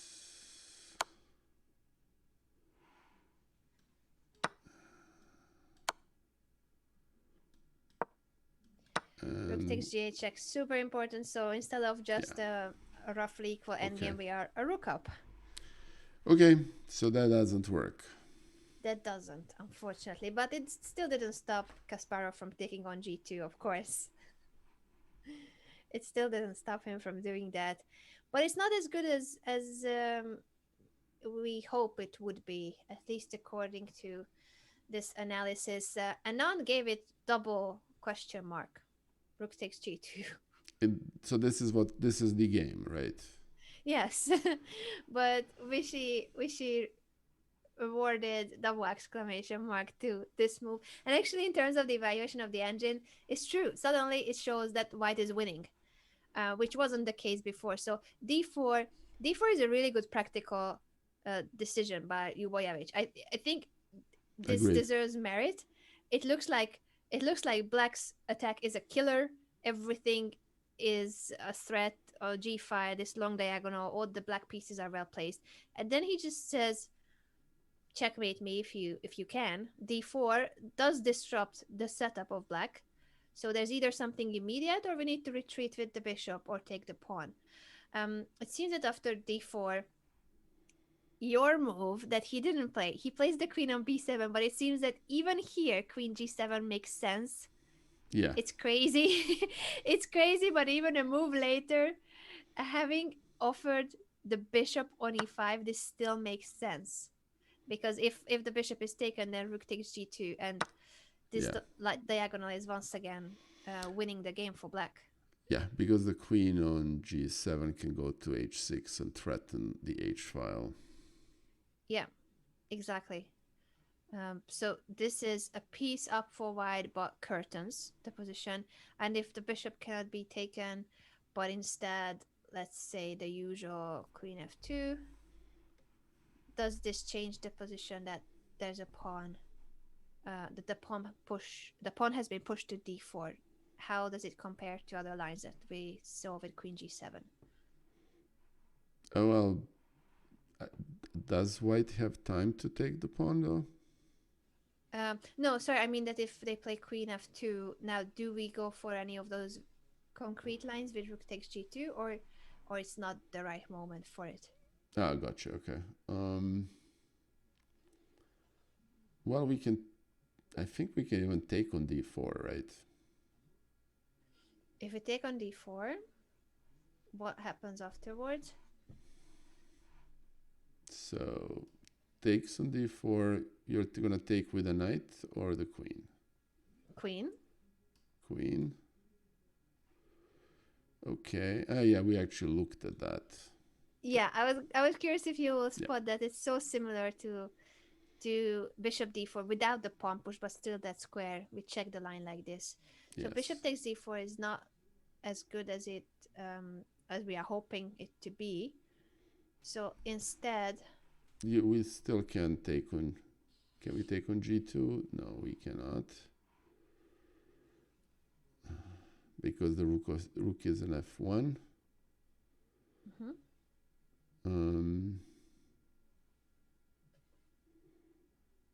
All right, as usual, I'm missing something simple here. Hold on.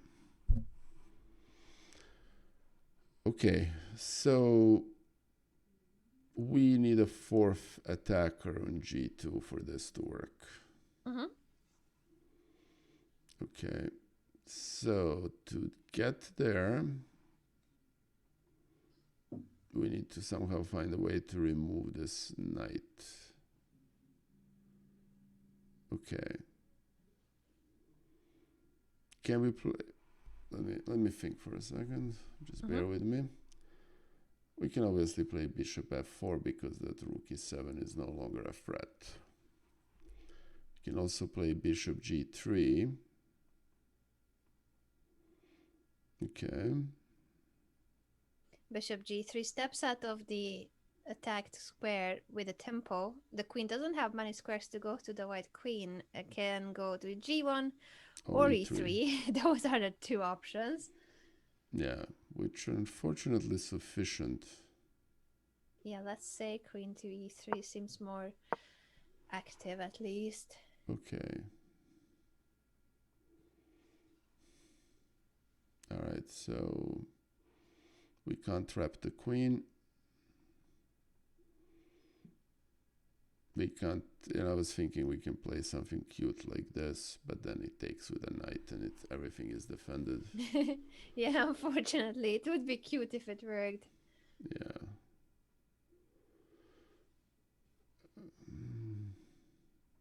Actually,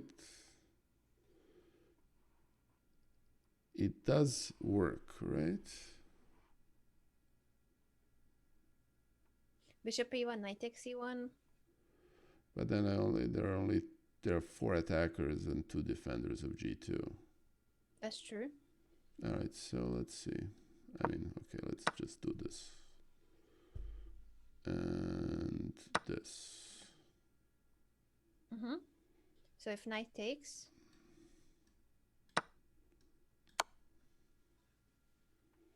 and now the king has to go to h2.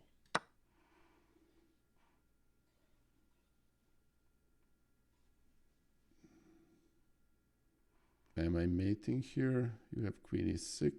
That's actually scary a little bit.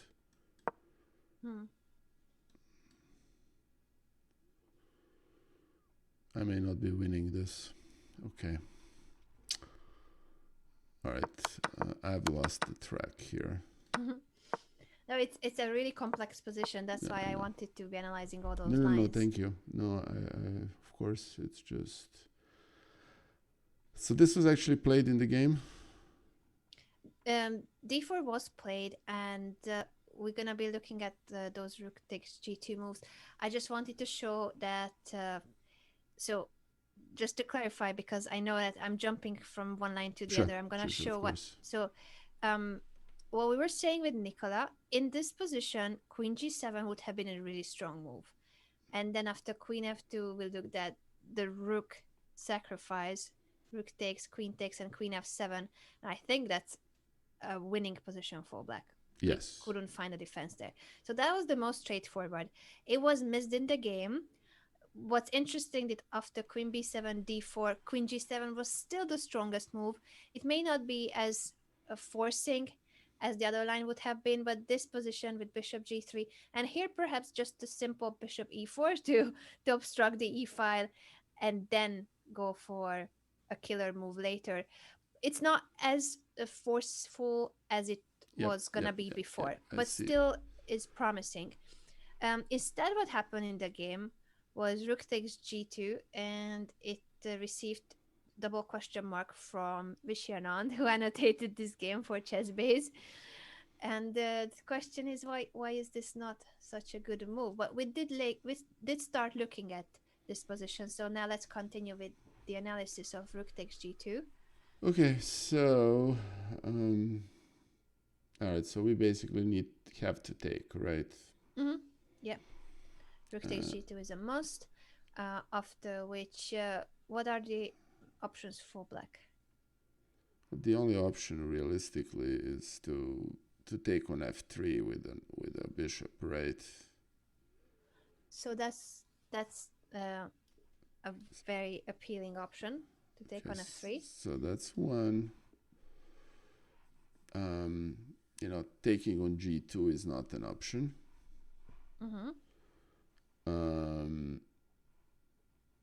We can also take on d4. Though after taking on d4, queen e6 is pretty scary. So we can probably eliminate that.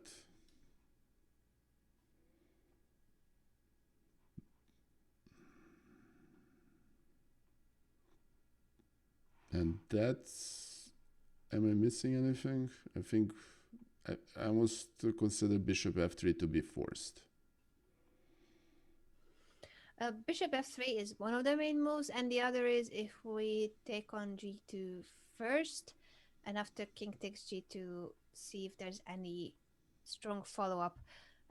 Bear in mind that this is not supposed to be good for black, so it may well be the case that both lines have some kind of a refutation. So let's take a look at it one by one, starting with bishop takes f3. Okay. What shall white do here? Well, this is where we looked at queen c3 line, right? Yeah, so how was the move order for that? So takes, takes, takes, takes, takes. Really good. Yeah. Yeah. The intermediate move, check on g8, wins the rook. So bishop takes, rook takes, queen takes, queen c3. This is a forced line. There's just no way out of it. After rook takes f3, Yeah. unfortunately for black, that's a lost position, losing a rook. Yep. So that's why, unfortunately, bishop takes f3 doesn't work, and we need something else instead. Okay, so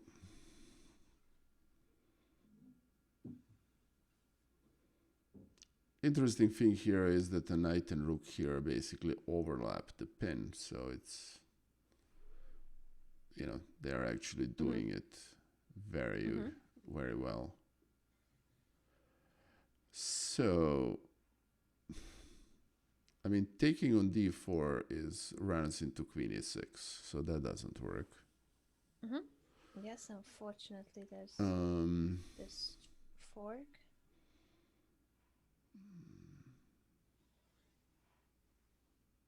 And I actually don't see a good move for black here. I mean, take on g2, I guess. So Yep, take on g2. Take on g2, king g2. And now what? I mean, queen g7. And that's actually, this is the only move. And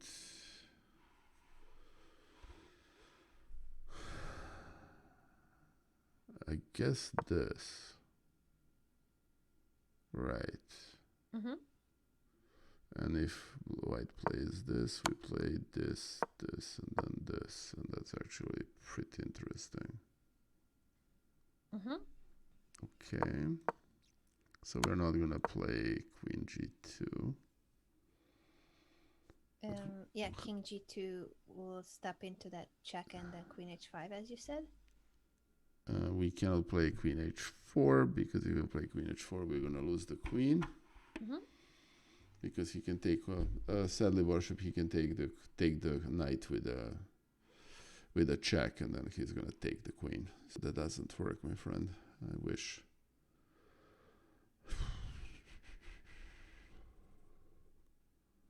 Do we even have a way to defend the pawn on h3 that's not queen g2? So king g2 is one way, and is there anything else is the question. You are right. To defend the h3 pawn, I don't see it. And how bad it is for white if that is taken? That's pretty ugly very quickly. Let's calculate one of those nines where queen h3 happens. Okay. All right, so I'm gonna play this just for the sake of argument, right? Hey, Lali, it's very good to see you. Thank you. Yazan is saying, actually, Yazan is right. I think the key line is to take here, right? Yeah, that bishop is an important piece in the attack. So, yeah, and there is no mate. That's exactly right. I mean, we can take this. But we can take this. And after this, there is this lovely thing, and we're winning. Yeah, once again, well done. Okay. So that doesn't work either.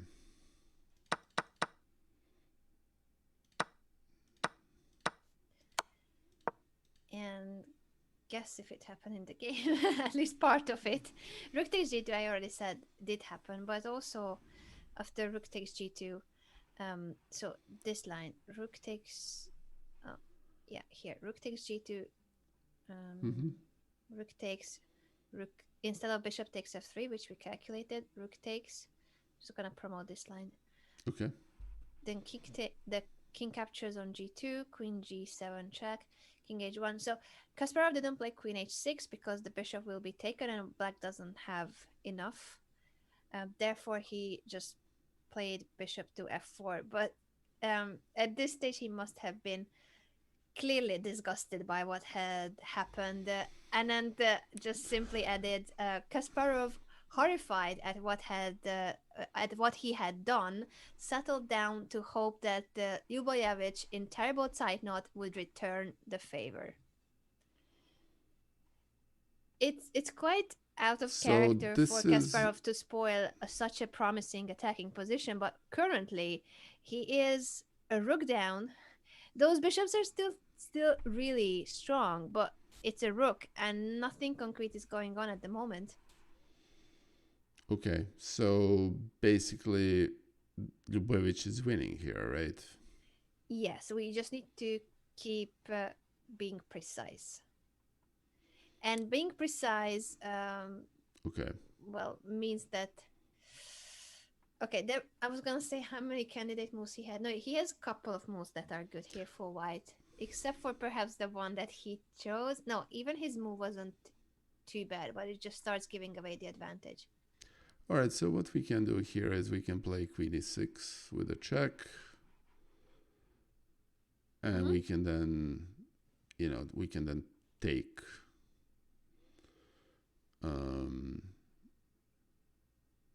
We can basically then push d5 and obstruct that bishop. Mm-hmm.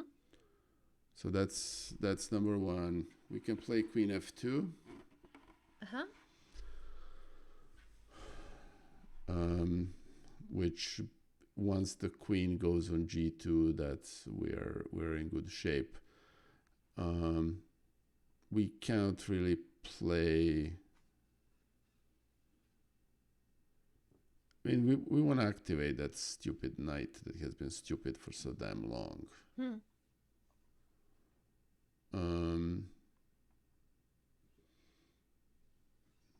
We can even play queen c3 here. Why don't we do this? Why don't we play d5 in this position? Mm-hmm. And with the threat that if black takes, we do queen c3, exchange queens, and we are rook up. That looks like the best continuation to me. That's very forcing, as you said here after bishop f4. If d5, in case that pawn is captured, queen c3, and you're right. Why not force the trade of queens when one is a rook up? Yeah, and this should be that should be easily winning for white, right? Yeah, I think this is the simplest, and you found it very forcing line. There's no way out of it. Even if black does not take the pawn after d5, once you move the bishop, queen c3 still is a check. So there's just no way of preventing this. That was one of the ways in which white could have won on the spot. It's really just so shocking. When I saw this game, I was shocked from how a seemingly easily winning position for black.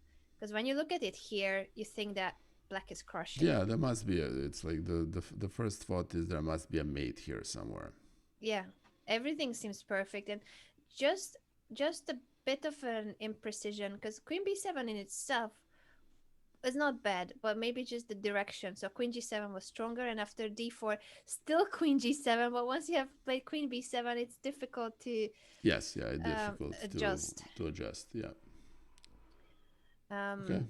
So this was a mischance by Kasparov not playing queen g7. How often twice. do we hear that, right? Yes. Yeah, I like this game because it has this back and forth.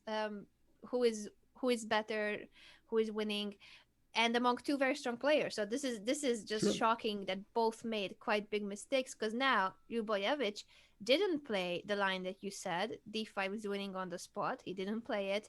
He played Queen E6 check, which still is logical. You mentioned that move too, but it's not as clear cut as the other line would have been. And that's enough sometimes again for Kasparov just to at least keep faith. There's still some hope that he can create something, and so he goes for it. He's threatening now at least a perpetual check Yep. with Queen H3, Queen J3. Okay. Matt, I'm not exactly the greatest dabber and I have a bum arm, but I'm going to try. So, and you guys don't laugh. All right, hold on. How does this work? Okay. Is that good enough? Well done. Actually, After thanks, Matt. Actually, that's pretty hard to do with my elbow. Thank you. I was gonna say after an elbow surgery, Yeah, that was a thank very you. impressive dab. Thank you. I'll add that to the list of the channel points and make sure it's charged so it's rare. Yeah, Which will be I more presume Lubavitch expensive. was in time trouble, right? Yeah, yeah, exactly. That's what Anand said. Like, if he had time, obviously he would have played Sure. d5. Um, so he did not. He gave a check on e6, then queen d5, and after queen g3. Uh, Once again, there's still a way for white to keep the position winning, but it's not easy anymore. Matt, no apology necessary. Thank you. Welcome to the stream. That's fine. Dabbing is very much part of the Twitch tradition, and thank you for the compliment. Oh, Sepper, you missed quite a lot of things. And I'm gonna show this. See, when the stream started, I was actually wearing this lovely mask. Unfortunately, the mask is a little bit obstruct vision. We are doing the dark side team stream today. So anyway. So yeah, and Worship is asking if he plays Queen E8. That almost looks like a perpetual, right? Queen e8. Which position? Sorry. No, it's A8. yeah. Queen a8. Okay. Yeah.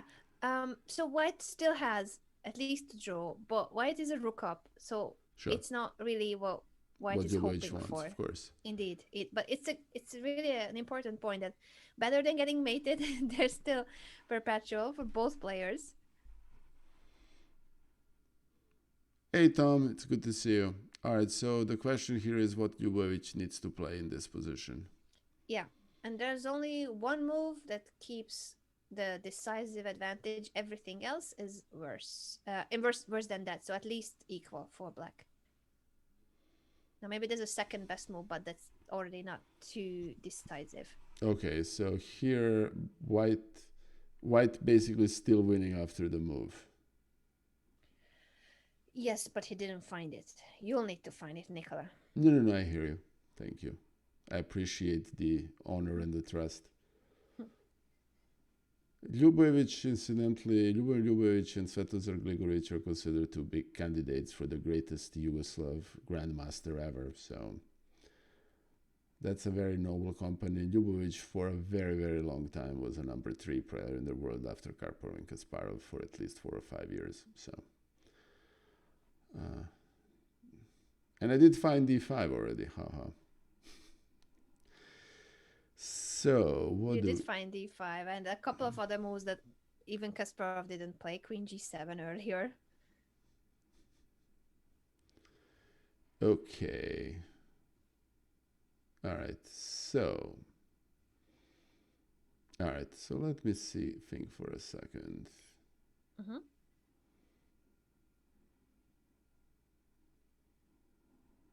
Thank you, John Ken, for the follow. That's very greatly appreciated. Oh, thank you, Tom, for gifting 10 tier 1 subs. That's very, very greatly appreciated. Thank you Tom. so much. That's Thank you, Tom. amazing. Thank you. Thank you. All right. So this is interesting. Thanks, Tom. That's very kind and very generous. Well, the problem with bishop e1 is that he plays queen h3, and I don't see a way to escape the checks. The queen h3, queen g4. Happy bullet noob. Thank you for the follow. That's very kind. Alright, so if he plays bishop e1 and takes on h3 and then king g1, then he has to play queen g4, queen f2, queen g3, queen a2, and we're escaping. So I think simply swindling and is right. Bishop e1 is a good candidate move, right? Okay. Bishop e1 is certainly a move to consider. Okay, so that's number one. Number two. Okay. Hey, Bamdizi, thank you for the subscription. Thank you, my friend. Welcome. And Best Coast too. Thank you for the sub.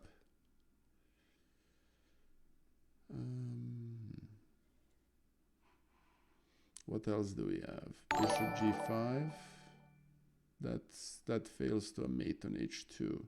We cannot move the knight. And how do we defend h3 otherwise? Okay. Honestly, and I don't see another move then, unless we're gonna go play queen e8 and aim for perpetual. No, you're right at bishop e1. That is the move that's mentioned by Vichy Anand. Interesting how that back then was the only move that was mentioned here. So this game was played in 1991. I don't know when Anand annotated the game, but it must have been that year or few years after. Not recently. I don't think he went back to pick up this game from 1991. So it's interesting to see that back then bishop e1, whether he analyzed it himself or with engine, but bishop e1 is the only move he mentions.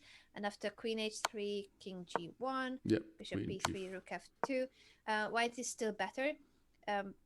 It's not that decisive of an advantage anymore, so it just gives like a 0.65 advantage. That's not a decisive win, but yeah, there's no perpetual and the game goes on. What's interesting is that years after, so now a couple of decades have passed and engines have become stronger, in this position bishop e1 is considered the second best, and there's just one move that keeps decisive advantage, and it's not bishop e1. Well, if he plays bishop d6, then queen h3, queen g3 is a perpetual, right? Yeah. So the move that white plays avoids the draw. Okay, so what else? Knight g5 and any knight move falls to queen h2. We cannot play anything with a rook because we can play rook g1, but then queen h3 is mate. So what am I missing here? What's everybody actually in this chat missing? Not just me. But Vichy missed it too, apparently. Yeah. What's...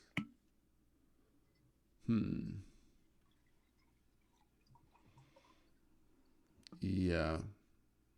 All right, so... All right, so let's eliminate piece by piece. This is actually a silly exercise, but let's do it.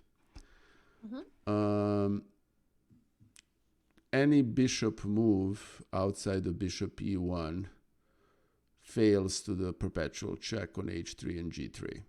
Yep, correct.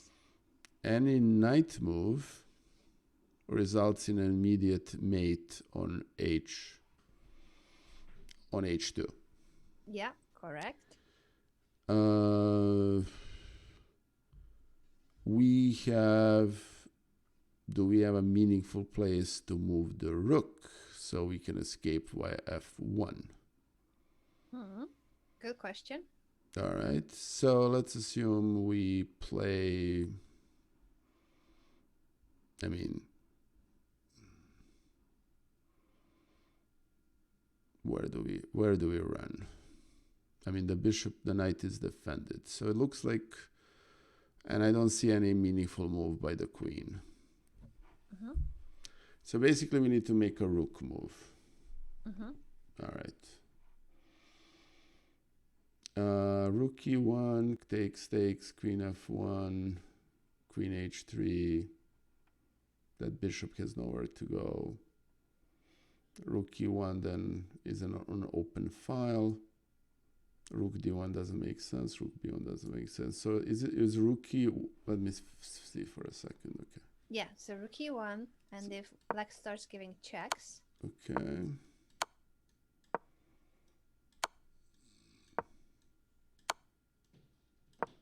Oh, and I have escaped. I'm not saying it's a good escape, but I have escaped. You did escape if there are no more checks and nothing is hanging, then white is the rook up. Yeah. Well done. And then we can play bishop g1, rook g1, and that king is going to get mated fairly quickly. Yes. So rook e1 to free the f1 square for the king was a winning move. Yeah, simplest feeling, you're exactly right.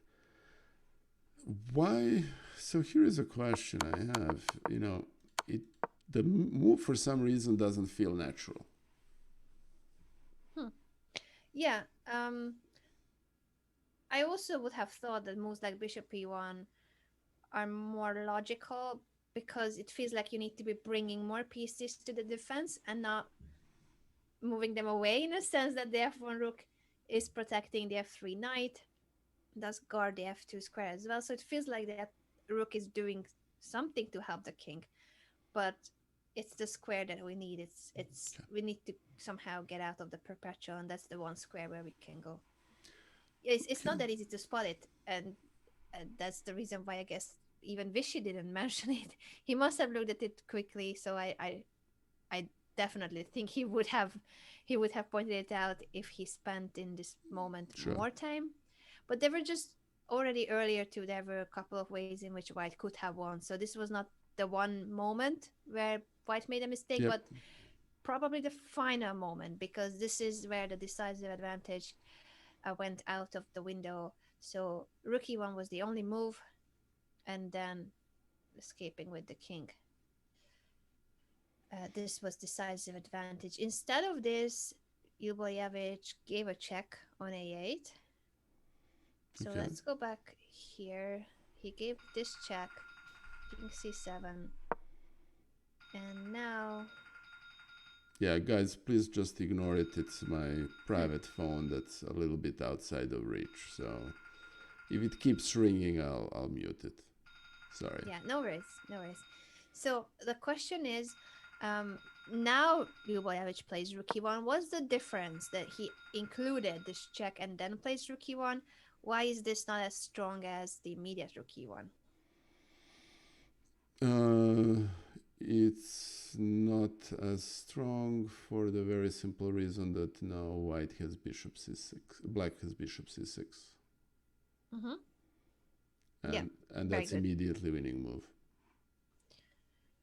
So bishop c6 here, you're saying? Yeah. Okay, let's think of that move for a moment before making it and calculate. I did thanks, I wish worship. We're eating healthy today. It's my wife's mission tonight to eat healthy this week, so which is very noble, but there is no pizza place. All right, so bishop c6, okay, yeah, there's a rook e7, so that's really not an option. Okay, fair enough. So what is the difference here? Yeah, rook e7 wins immediately. Yeah, well done. my That's bad. winning for My white. bad. The difference here is that what? It might not be in this very moment, but there will be something that's different. Okay, so we can. All right. So queen e8,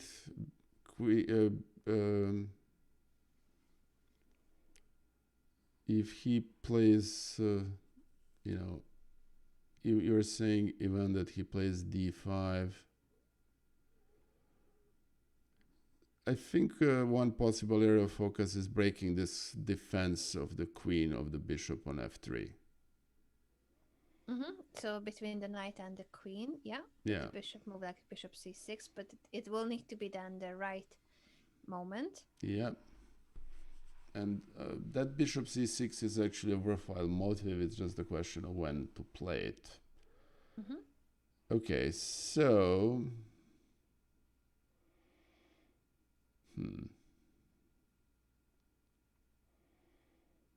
all right, so let's see for a second.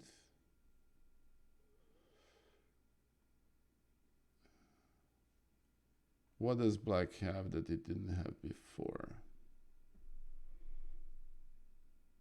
Oh yeah, well, black can.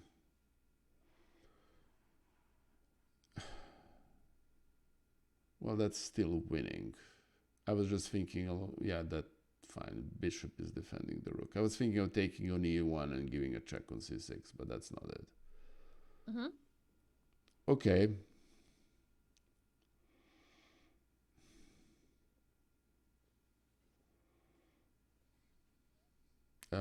Queen f3 is gonna leave the white with an extra rook, so that can't be it either. Yes. You mean in which line? Yazan 93 is saying that you can take. I'm sorry. That if you can do queen f3 takes and then bishop c6, but then there is also a d5 line. Yeah. Okay, so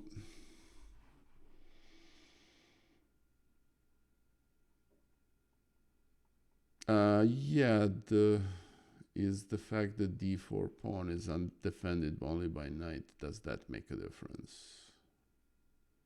All right, so let's see here.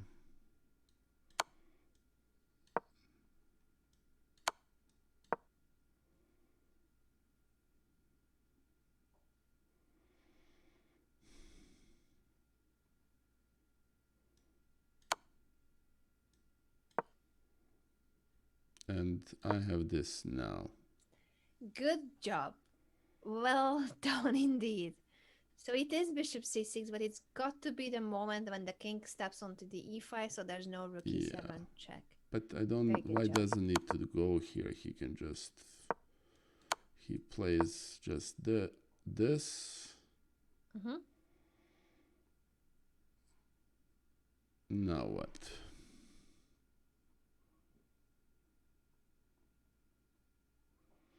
I mean, I still can. I'm still losing to rook e7. Right? If I play bishop c6 here. Yeah, correct. So I can't do that. So what do I do in this position that's good for black?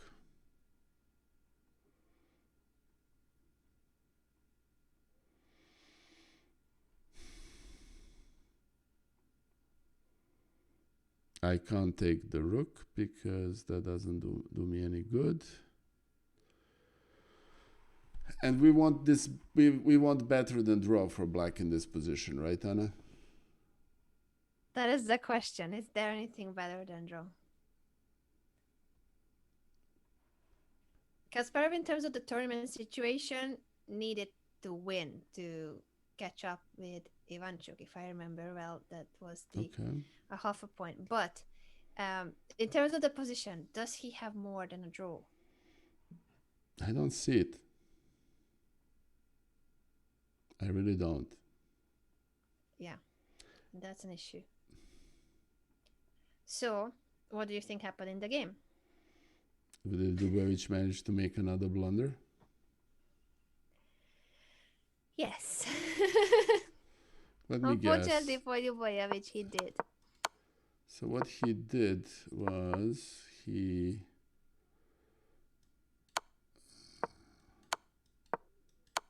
allowed this, He did.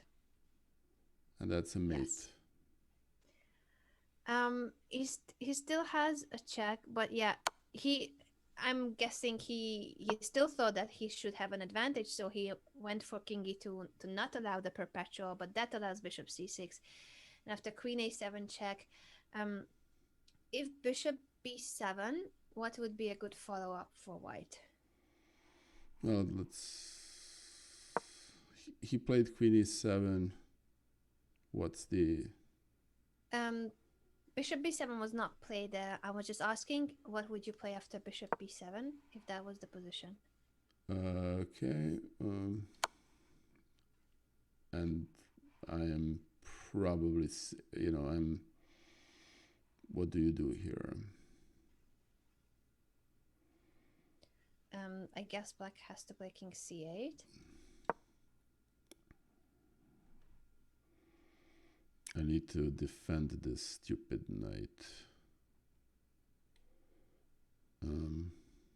Okay, I can do this. Okay. What would be a strong move here for black?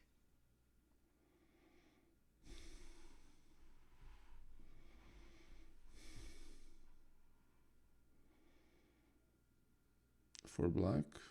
Mm-hmm.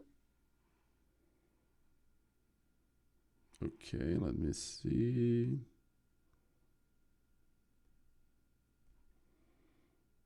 I mean, I can play something like this, but that's not winning. Is it? If I played this, I have here, so that doesn't work. Let's check that again, but let's calculate it blindfold. So with the queen on h3. Oh yeah, I can take on f3 after Yeah. after I play. Yeah, my bad. Sorry. Well done. Yeah, that's bad. Yeah, that's bad. All right, so queen b6 doesn't. That whole line with queen a7 is problematic. Mm-hmm. So after bishop b7, there's a stronger move for white. Okay, I presume it's... No, I can't play this. Well, I can do something here. What can I do? What can I do?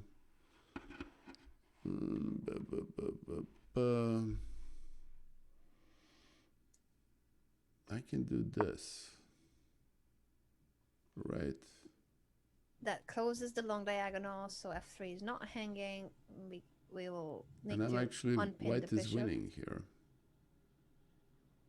Yeah, because black will have to lose a tempo to move the king away from the pin. And queen g2 check here doesn't do much without the bishop's support. Yep. Because queen f2 comes back just in time. Very good job. d5 is a winning move. So bishop b7 for that reason was not played after queen a7 check.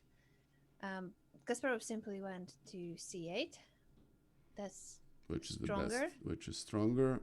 Mm-hmm. And so now d5 does not work.